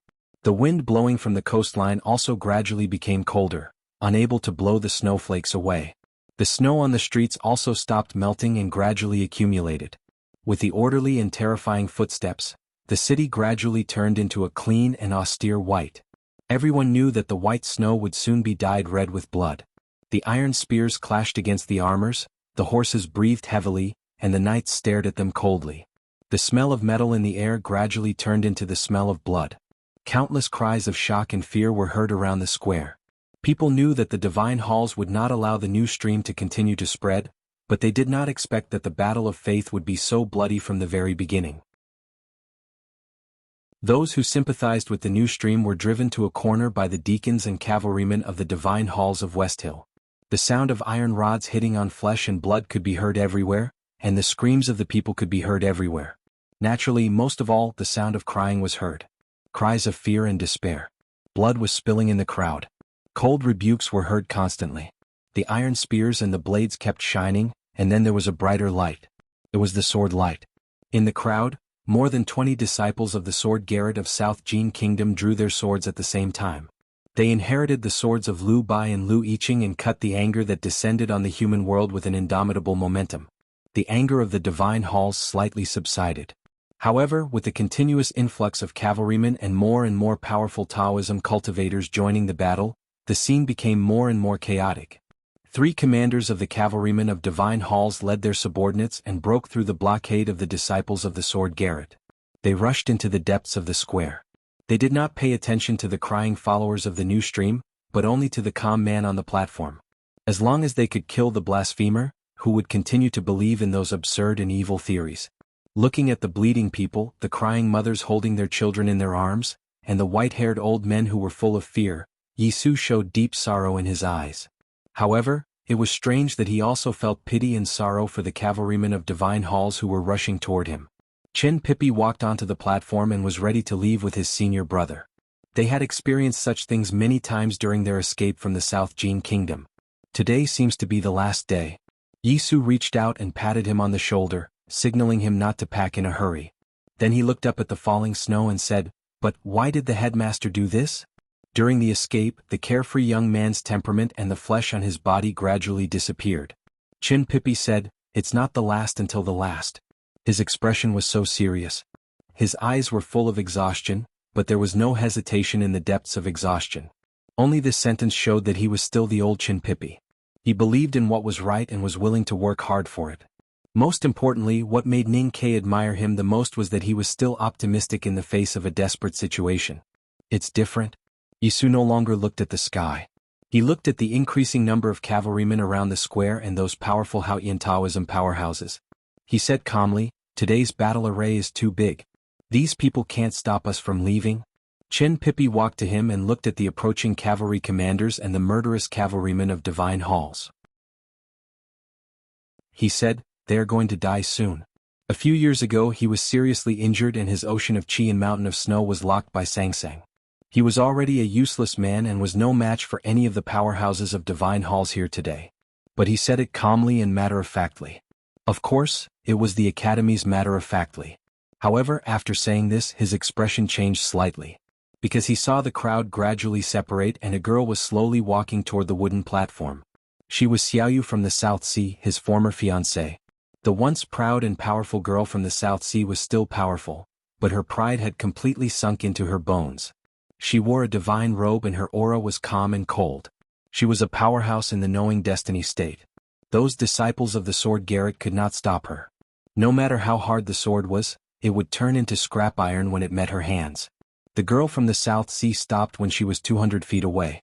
She quietly watched the 3 cavalrymen of divine halls leading the unstoppable cavalrymen forward. She looked at Yi Su with a complicated expression. There was admiration, fear, hatred, and contempt in her eyes. She knew that one of the most outstanding traitors in the history of Haoyan Taoism was going to die soon. She looked at Chen Pippi with a complicated expression, but no one could tell what she was thinking. A cavalry commander rode to the front of the platform. His momentum was as fast as thunder. His blade broke through the air and fell. The talisman lines on the blade suddenly lit up and slashed down with endless chi of heaven and earth. If it had been in the past, the 2 men would have been able to take it easily or even ignore it. Yi Su and Chen Pippi were the most famous names in Haoyan Taoism in the past 20 years. Neither Yi Hongyu nor Long Qing were qualified to be mentioned in the same breath as them. These two men were the real geniuses of Haoyan Taoism. But now they had betrayed Haoyan Taoism. Maybe it was for this reason that Haoyan took away all their cultivation. That was what the cavalry commander thought. He had the cultivation of the upper see-through state. With the help of the talisman on his saber already had the power of the knowing destiny state.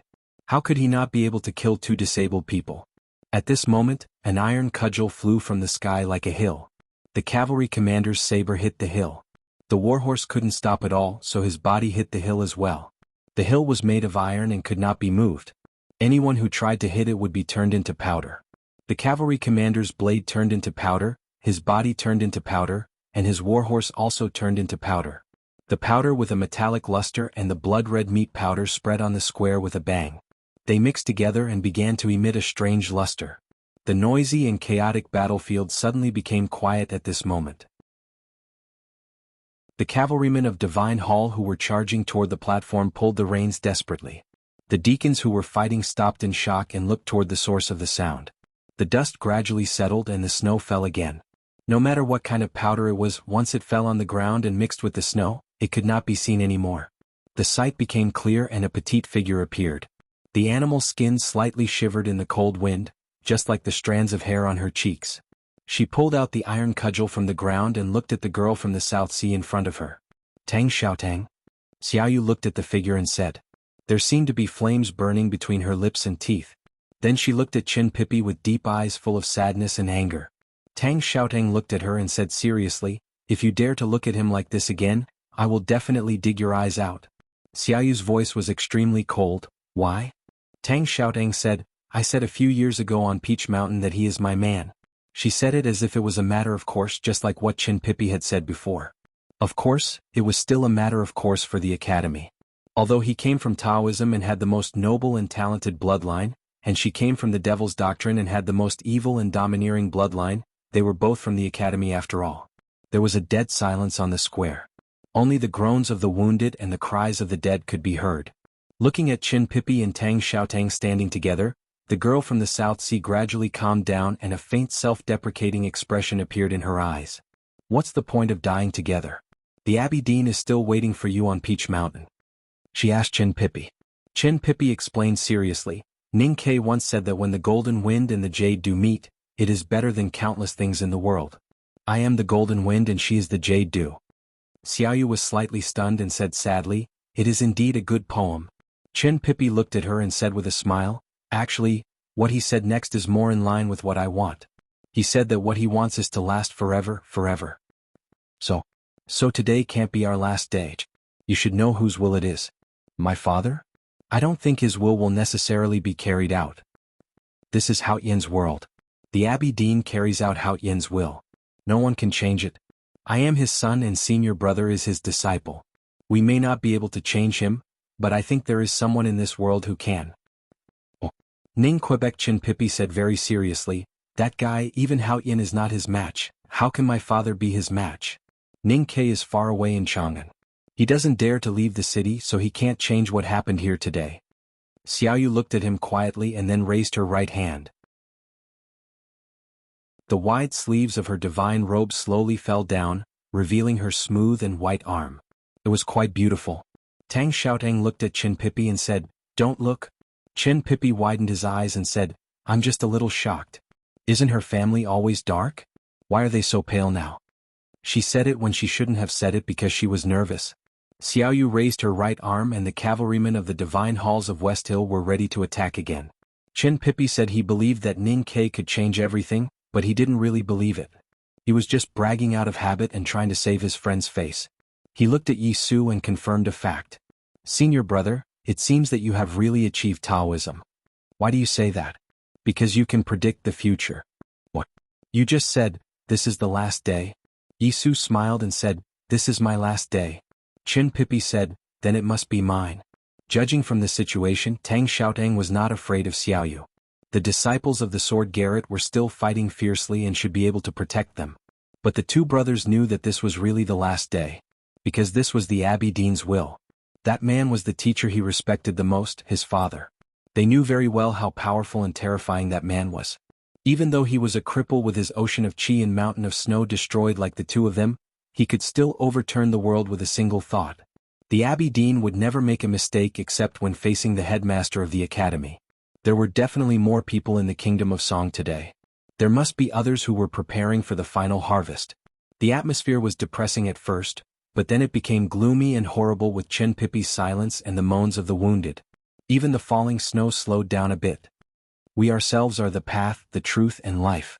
Yisu looked at the confused and painful followers and said slowly, "Follow your own path and you will walk out of the dark valley and get the greatest joy."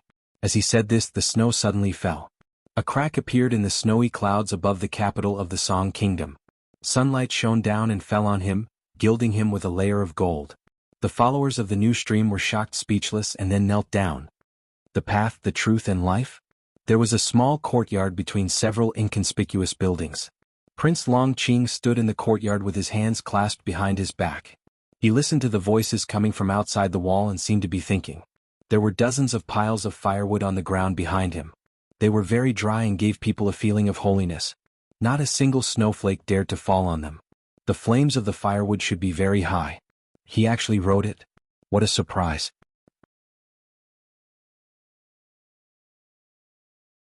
Chapter 1047.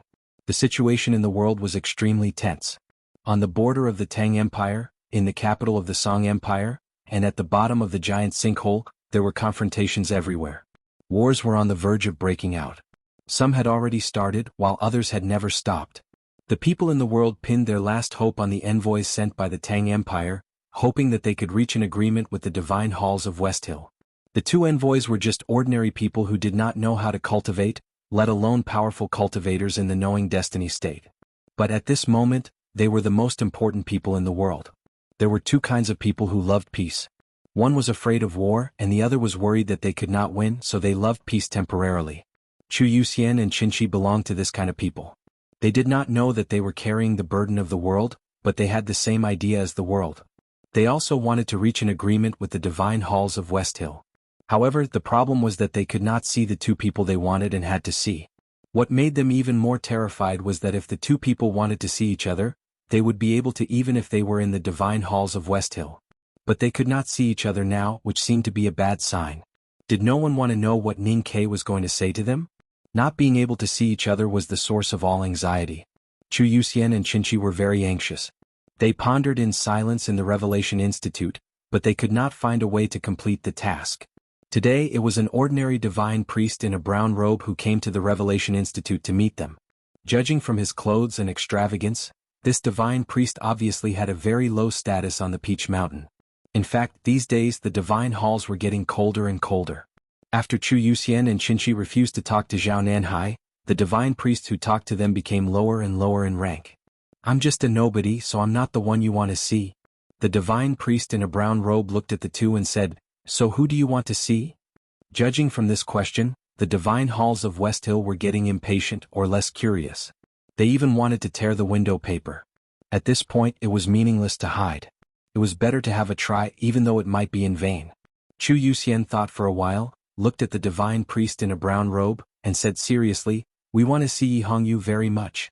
The brown-robed priest was not surprised and asked with a smile, "Why?" When they were almost assassinated in Qinghe Prefecture, Chu Yuxian and Qinshi had already guessed what Gu Chang'e had guessed. Therefore they were not surprised that Gu Chang'e was not surprised. The Taoist sect has no faith. To be precise, Mr. 13 only believes in the divine priest of judgment. "Alright, that's a more reasonable explanation." The brown-robed cleric calmly said, "I will report your thoughts. As for whether or not they will make arrangements, that is not something I am responsible for." After saying this, the people from the Divine Hall left the Revelation Institute. Just like this sentence, Chu Yuxian and Qinshi were irresponsibly forgotten again until dusk. Standing on the stone steps in front of the Revelation Institute, Qinshi looked at the fallen peach blossoms and imagined the three arrays hidden in the mountain path and peach bushes. He said, "Even if the Divine Hall can resist my army, everyone outside the array will be killed by Mr. First." Chu Yuxian asked, "So you are puzzled by the Divine Hall's reaction?" "No, what I don't understand is the attitude of the Academy." Qin 7 shook his head and said, "Why is Ning Ke in such a hurry to negotiate with Taoism? What is he afraid of?"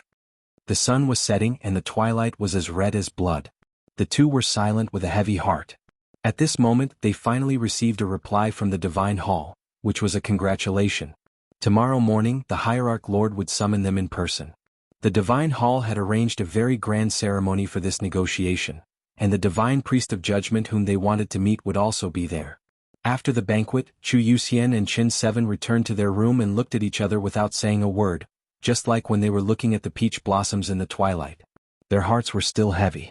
Tomorrow, the Hierarch Lord and thousands of divine priests and deacons would be in the Divine Hall. How could they talk to Yi Hongyu in private in front of so many people? Or we don't have to talk in private, Qin 7 suddenly said. Chu Yuxian was confused and asked, "What do you mean?" After a moment of silence, Qin 7 said, "We are only responsible for telling Ning Kei's words to her, no matter what the occasion is, as long as she can hear it." Hearing this, Chu Yuxian was silent for a long time and his face turned pale. He murmured to himself, "It's better not to see each other." Meeting in front of thousands of people and saying those words meant that he was courting death. He raised his head, looked at Qin Chi and said with a sigh, "You are really cruel." Ning Kei chose them to pass the message to the Divine Hall because of Qin Vi's plan and Chu Yuxian's unscrupulous behavior. But now it seemed that Qin 7 was better at cruel means. Just as Chu Yuxian said, he was cruel to both others and himself. Qin 7 said, "If thousands of people heard those words, it might be more effective." Chu Yuxian's mood was a bit complicated. How could he be happy when he saw himself running on the road of death? But he had already been aware of this when he left Chang'an. So he was still calm even though his face was pale. "Since we have to die after saying those words, maybe we should try to see that person first." Chu Yuxian walked to the window and said while looking at the cliff plateau halfway up the Peach Mountain, which looked like it was cut by a knife and axe, and at the inconspicuous stone houses in the darkness. Qin 7 walked to him and said with a frown, "It's hard to get there." Chu Yuxian glanced at him and said bitterly, "Harder than death?" It was a silent night. Both of them were silent and said goodbye to the past. So when they woke up in the morning, they were not in good spirits, especially Chu Yuxian, who had two very deep dark circles under his eyes, which looked both funny and depressing. "It's a happy funeral," Chu Yuxian comforted himself. Led by the deacon of the Divine Hall, the two left the Revelation Institute and walked up the stone steps to the Peach Mountain. Peach blossoms were falling on the green hillside, and the snow that had fallen a few days ago had accumulated on it, which made it very beautiful. The blue stone steps were wet with dew, which was even more striking in the fragrant snow. It didn't take long before they saw the white Divine Hall on the top of the mountain. The morning light shone on it, and the holy aura was spreading. Chu Yuxian and Qin 7 looked at each other, and suddenly turned around and ran to somewhere on the cliff plateau. Stepping on the hard stone steps, they breathed as fast as the mountain wind. They ignored the deacon's panicked cries and the cavalrymen of the Divine Hall who were chasing after them. They swung their arms and opened their mouths, and ran desperately to the depth of the cliff plateau. It was really a mad dash that burned their lives. The two people who were already prepared to die, burst forth with an unprecedented speed in this early morning. They were like two fleeing rabbits passing through the grass, and even their figures became blurred with a whooshing sound. The Divine Hall's reaction was a little slow. The deacon and the cavalrymen didn't catch up until they reached the middle of the cliff plateau. But somehow they didn't dare to take another step forward. Zhao Nanhai floated down from the top of the Peach Mountain. Looking at the two figures on the cliff plateau, he was expressionless, but he was in a strange mood. If the person in the stone house at the end of the cliff plateau didn't want to see him, the two Tangs wouldn't be able to run here even if they really did burn their lives. Why did he want to see him? Running to the stone houses at the end of the cliff plateau, Chu Yuxian and Qin 7 were panting and holding their waists. They almost couldn't stand up straight and felt that their lungs were about to explode. The Divine Hall didn't send anyone to chase them here, maybe because they were afraid or for some other reasons. It was actually the result of their calculation, so it was not a surprise. The person in the stone house was really willing to see them, because even he wanted to know what Ning Kei was going to say. Chu Yuxian wiped the sweat off his forehead and thought proudly. With a light sound, the door of the stone house was pushed open, and a middle-aged priest came out. The middle-aged Taoist was wearing an ordinary Taoist robe, and his appearance was also very ordinary. There was nothing outstanding about his appearance or his aura. No matter how one looked at it, this Taoist should not and could not be an ordinary person, but he had been ordinary his whole life, which was very unusual. Chu Yuxian knew that this was not the person he was looking for, but he still looked extremely respectful.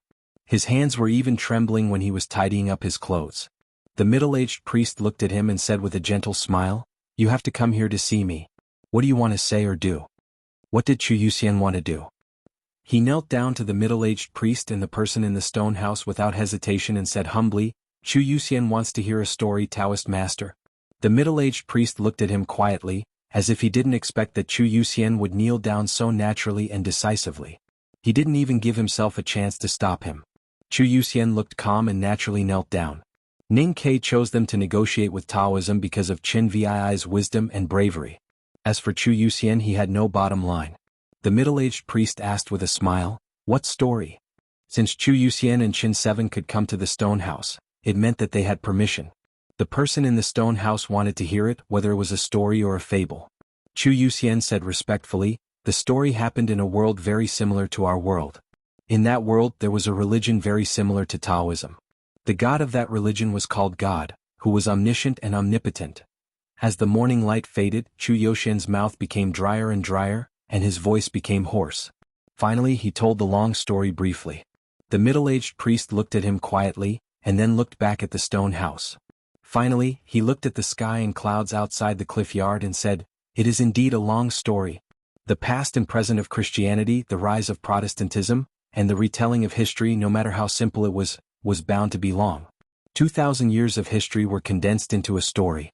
Looking back at the end of the story, those bloody religious wars were indeed a bit ridiculous." Chu Yuxian bowed his head respectfully.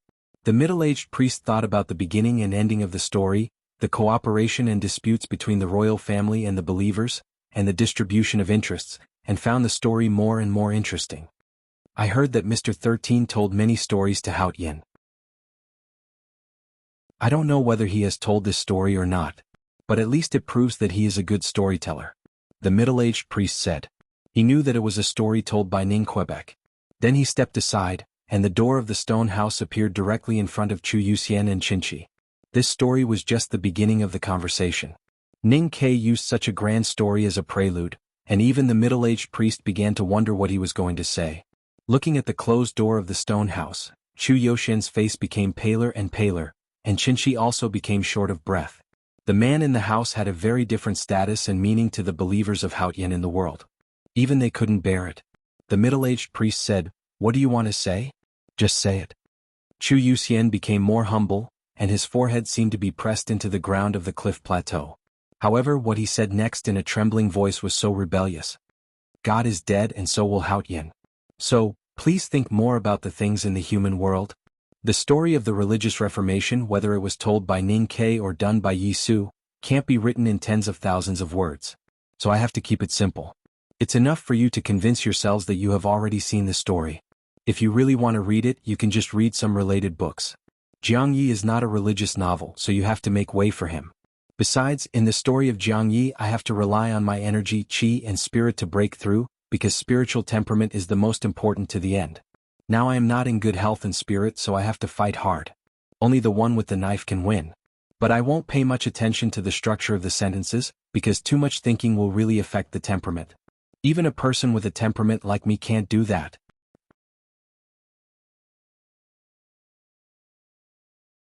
Chapter 1048. God was dead. Haotian would die too. The first sentence had once resounded like thunder in a certain world, shattering the dark sky and waking up countless ignorant people. The latter sentence should have had a similar effect when it appeared in this world. Unfortunately, only 4 people heard it when it first appeared. The only thing that made it less regretful was that the person in the stone house heard it. The story Chu Yuxian told was Ning Ke's story. He didn't even know what the story was about, but he recited it very carefully according to Ning Ke's instructions, and didn't miss a word. After hearing the story, the middle-aged Taoist sighed with emotion. When he heard the last 2 sentences, his expression finally changed, but the stone house was still quiet. Chu Yuxian was prepared for this. He suppressed his uneasiness and continued to repeat Ning Ke's words, regardless of the other person's reaction. Those were the words Ning Ke wanted to say to the world and the person in the stone house. It's better to make progress together than to be destroyed together. There is no eternity in the world. Before Haotian appeared, there was no Haotian. Then why can't there be Haotian? Before Haotian there was Taoism. Taoism wanted to protect the world, so there was Haotian. So the academy and Taoism should be the same. Chu Yuxian lowered his head as he spoke. His voice was getting lower and lower because he vaguely understood what Ning Ke meant. He felt that Ning Ke's words were too shameless. As the repeater, he couldn't take it for granted like before. Sweat dripped from his forehead and fell on the ground in front of the stone house, but it didn't splash because it was too close to the house. Since we are the same, why do we have to fight to the death? For 1,000 years, the Abbey Dean had been the strongest in Haoyin Taoism. However, Haoyin had to die, so Haoyin Taoism had to choose a new path. Such a great change had never happened in 1,000 years, and only a wise man like the Abbey Dean could handle it. Even if you have reservations, why can't you wait for 2 more years? Yisu is your student. If he becomes a sage, you will be the sacred teacher. Chen Pipi is your son. If he becomes a sage, you will be the sacred father. When Taoism embarks on a new path, you will be the sacred teacher, sacred father, and sacred lord. Why can't the 3 sages be one? It was very quiet on the plateau, except for the mountain wind and Chu Yuxian's voice. No one in the stone house agreed or disagreed, but just listened quietly. Chu Yuxian's voice was getting lower and lower, but his words were getting smoother and smoother. In the end, he even added his own words subconsciously. One is your most promising student, and the other is your biological son. Dao sect. Isn't it actually your family's business? We're all family, can't we just talk it out? After saying this, Sage Chu Yukai found that he had said too much. His face instantly became paler, but his sweat suddenly stopped. He felt that the wind in the cliff was a little cold. The next moment he found that he was still alive, and he could not help but feel lucky. He decided that if he could go to the Divine Hall later, he would keep his mouth shut and let Qinshi do all the talking. After listening to Ning Ke's words, the stone house was still quiet. The middle-aged Taoist waved his hand and signaled Chu Yuxian and Qinshi to leave the plateau. The two had completed their task, so they did not dare to stay any longer. They retreated toward the mountain path like restless rabbits. With a squeak, the door of the stone house was opened again, and an ordinary wheelchair slowly rolled out. An old man was sitting in the wheelchair, covered with a gray blanket. The man in the wheelchair had lived for more than 1,000 years. According to the time, he was already old. But in fact, when he occasionally appeared in the human world, he did not look old. Until the battle in Chang'an, when he was sealed by Haoyin in his snow mountain and ocean of Qi, he aged at a speed visible to the naked eye. His hair turned white and his eyebrows became softer and softer. But no matter how old he was, even if he was now a cripple, as long as he was alive, he could hold Taoism tightly in his hand, and he was the most terrifying opponent of the academy. In Ning Ke's eyes, the Abbey Dean was far more important than the drunkard and the butcher. It was not because of the unimaginable divine sense that the Abbey Dean had shown, but because he was the Abbey Dean. The human world belonged to the headmaster of the academy and the headmaster of the academy. But the Abbey Dean had always been there. This fact itself proved many things. The middle-aged Taoist pushed the wheelchair to the edge of the cliff. The Abbey Dean quietly looked at the flowing clouds outside the cliff and the remaining snow in the Green Mountains. He said slowly, Ning Ke has been trapped in Chang'an for half a year. Many people think that he did nothing but repeat what he did last time. But in fact, he has been thinking, and this is what he has done. Yes, Ning Ke had been thinking. He had been thinking about how to solve the problems in the human world, and then solve the problems in the divine kingdom. Finally, he came to the conclusion that to solve the problems in the human world, he had to convince the Abbey Dean. Not to defeat or kill the Abbey Dean, but to convince him. He believed that the Abbey Dean could be convinced, because the Abbey Dean was not the drunkard or the butcher, nor was he a rotten monster tortured by the obsession of existence. In his eyes, the Abbey Dean was a man who had broken away from the vulgar taste, a man with high aesthetic standards, and a man with a strong heart. In other words, he thought that the Abbey Dean was very similar to the headmaster, which was a great compliment. Through the teachings of the headmaster of the academy, Ning Ke had lived in the Buddha's chessboard with Sang Sang for countless years, and had a much deeper understanding of faith than before. He knew the origin of Taoism and Haoyin. Therefore, he was sure that the Abbey Dean was not one of those foolish women who cried bitterly at the sight of the divine light. The Abbey Dean's piety was not in Haoyin but in his belief. That belief was the biggest secret of Taoism since ancient times. Haoyin guarded the world. The world was the root, and it was what Taoism wanted to protect. Whether it was the gambler who founded Taoism or the Abbey Dean who ruled Taoism, Haoyin did not have the innate divinity in their hearts. Therefore, Ning Ke tried his best to tell the Abbey Dean the story in the last 2 sentences. He knew that the Abbey Dean did not need him to remind him, but he wanted to remind him. When God died, Haoyin could also die. In that world there was the new stream, and Taoism could also embark on a new path. The old world waved goodbye and the new world appeared. As long as Taoism took the initiative to embrace this trend, it could still have its own position in the new world. Taoism could still protect the world, but in a different way. Ning Ke wanted to remind him that the world itself was much more important than Haotian. This was not only the Academy's view, but also the most essential belief of Taoism. Then why couldn't the Academy and Taoism be on the same path? Ning Ke chose the Abbey Dean to talk to because he knew that the Abbey Dean could understand him. He knew that the Abbey Dean was wise enough, and the Abbey Dean was a truly great man. Only a truly great man could make such a great decision. The headmaster of the academy is a great man to have such a student. The Abbey Dean said calmly, Ning Ke can see through the foundation of Taoism and see through my belief. He is also a great man. The middle-aged priest was moved, because the Abbey Dean spoke highly of Ning Ke, and also because the Abbey Dean had vaguely admitted his true thoughts. The Abbey Dean looked out of the cliff and remained silent for a long time.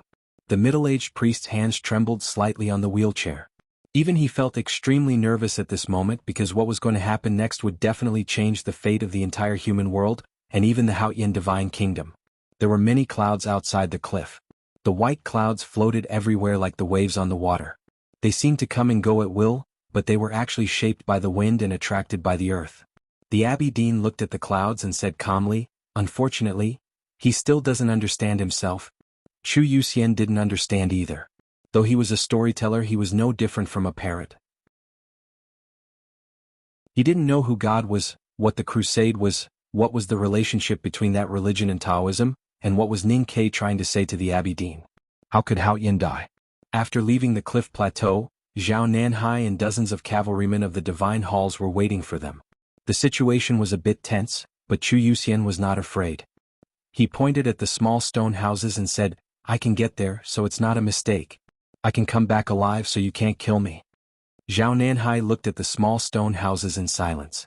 No one knew what he was thinking, but he did nothing in the end. He led Chu Yuxian and Qinshi to the top of the peak. The White Taoist Temple at the top of the Peach Mountain was the main hall of the Divine Halls of West Hill, the top building of Haotian Taoism in the human world, and also the place for the negotiation.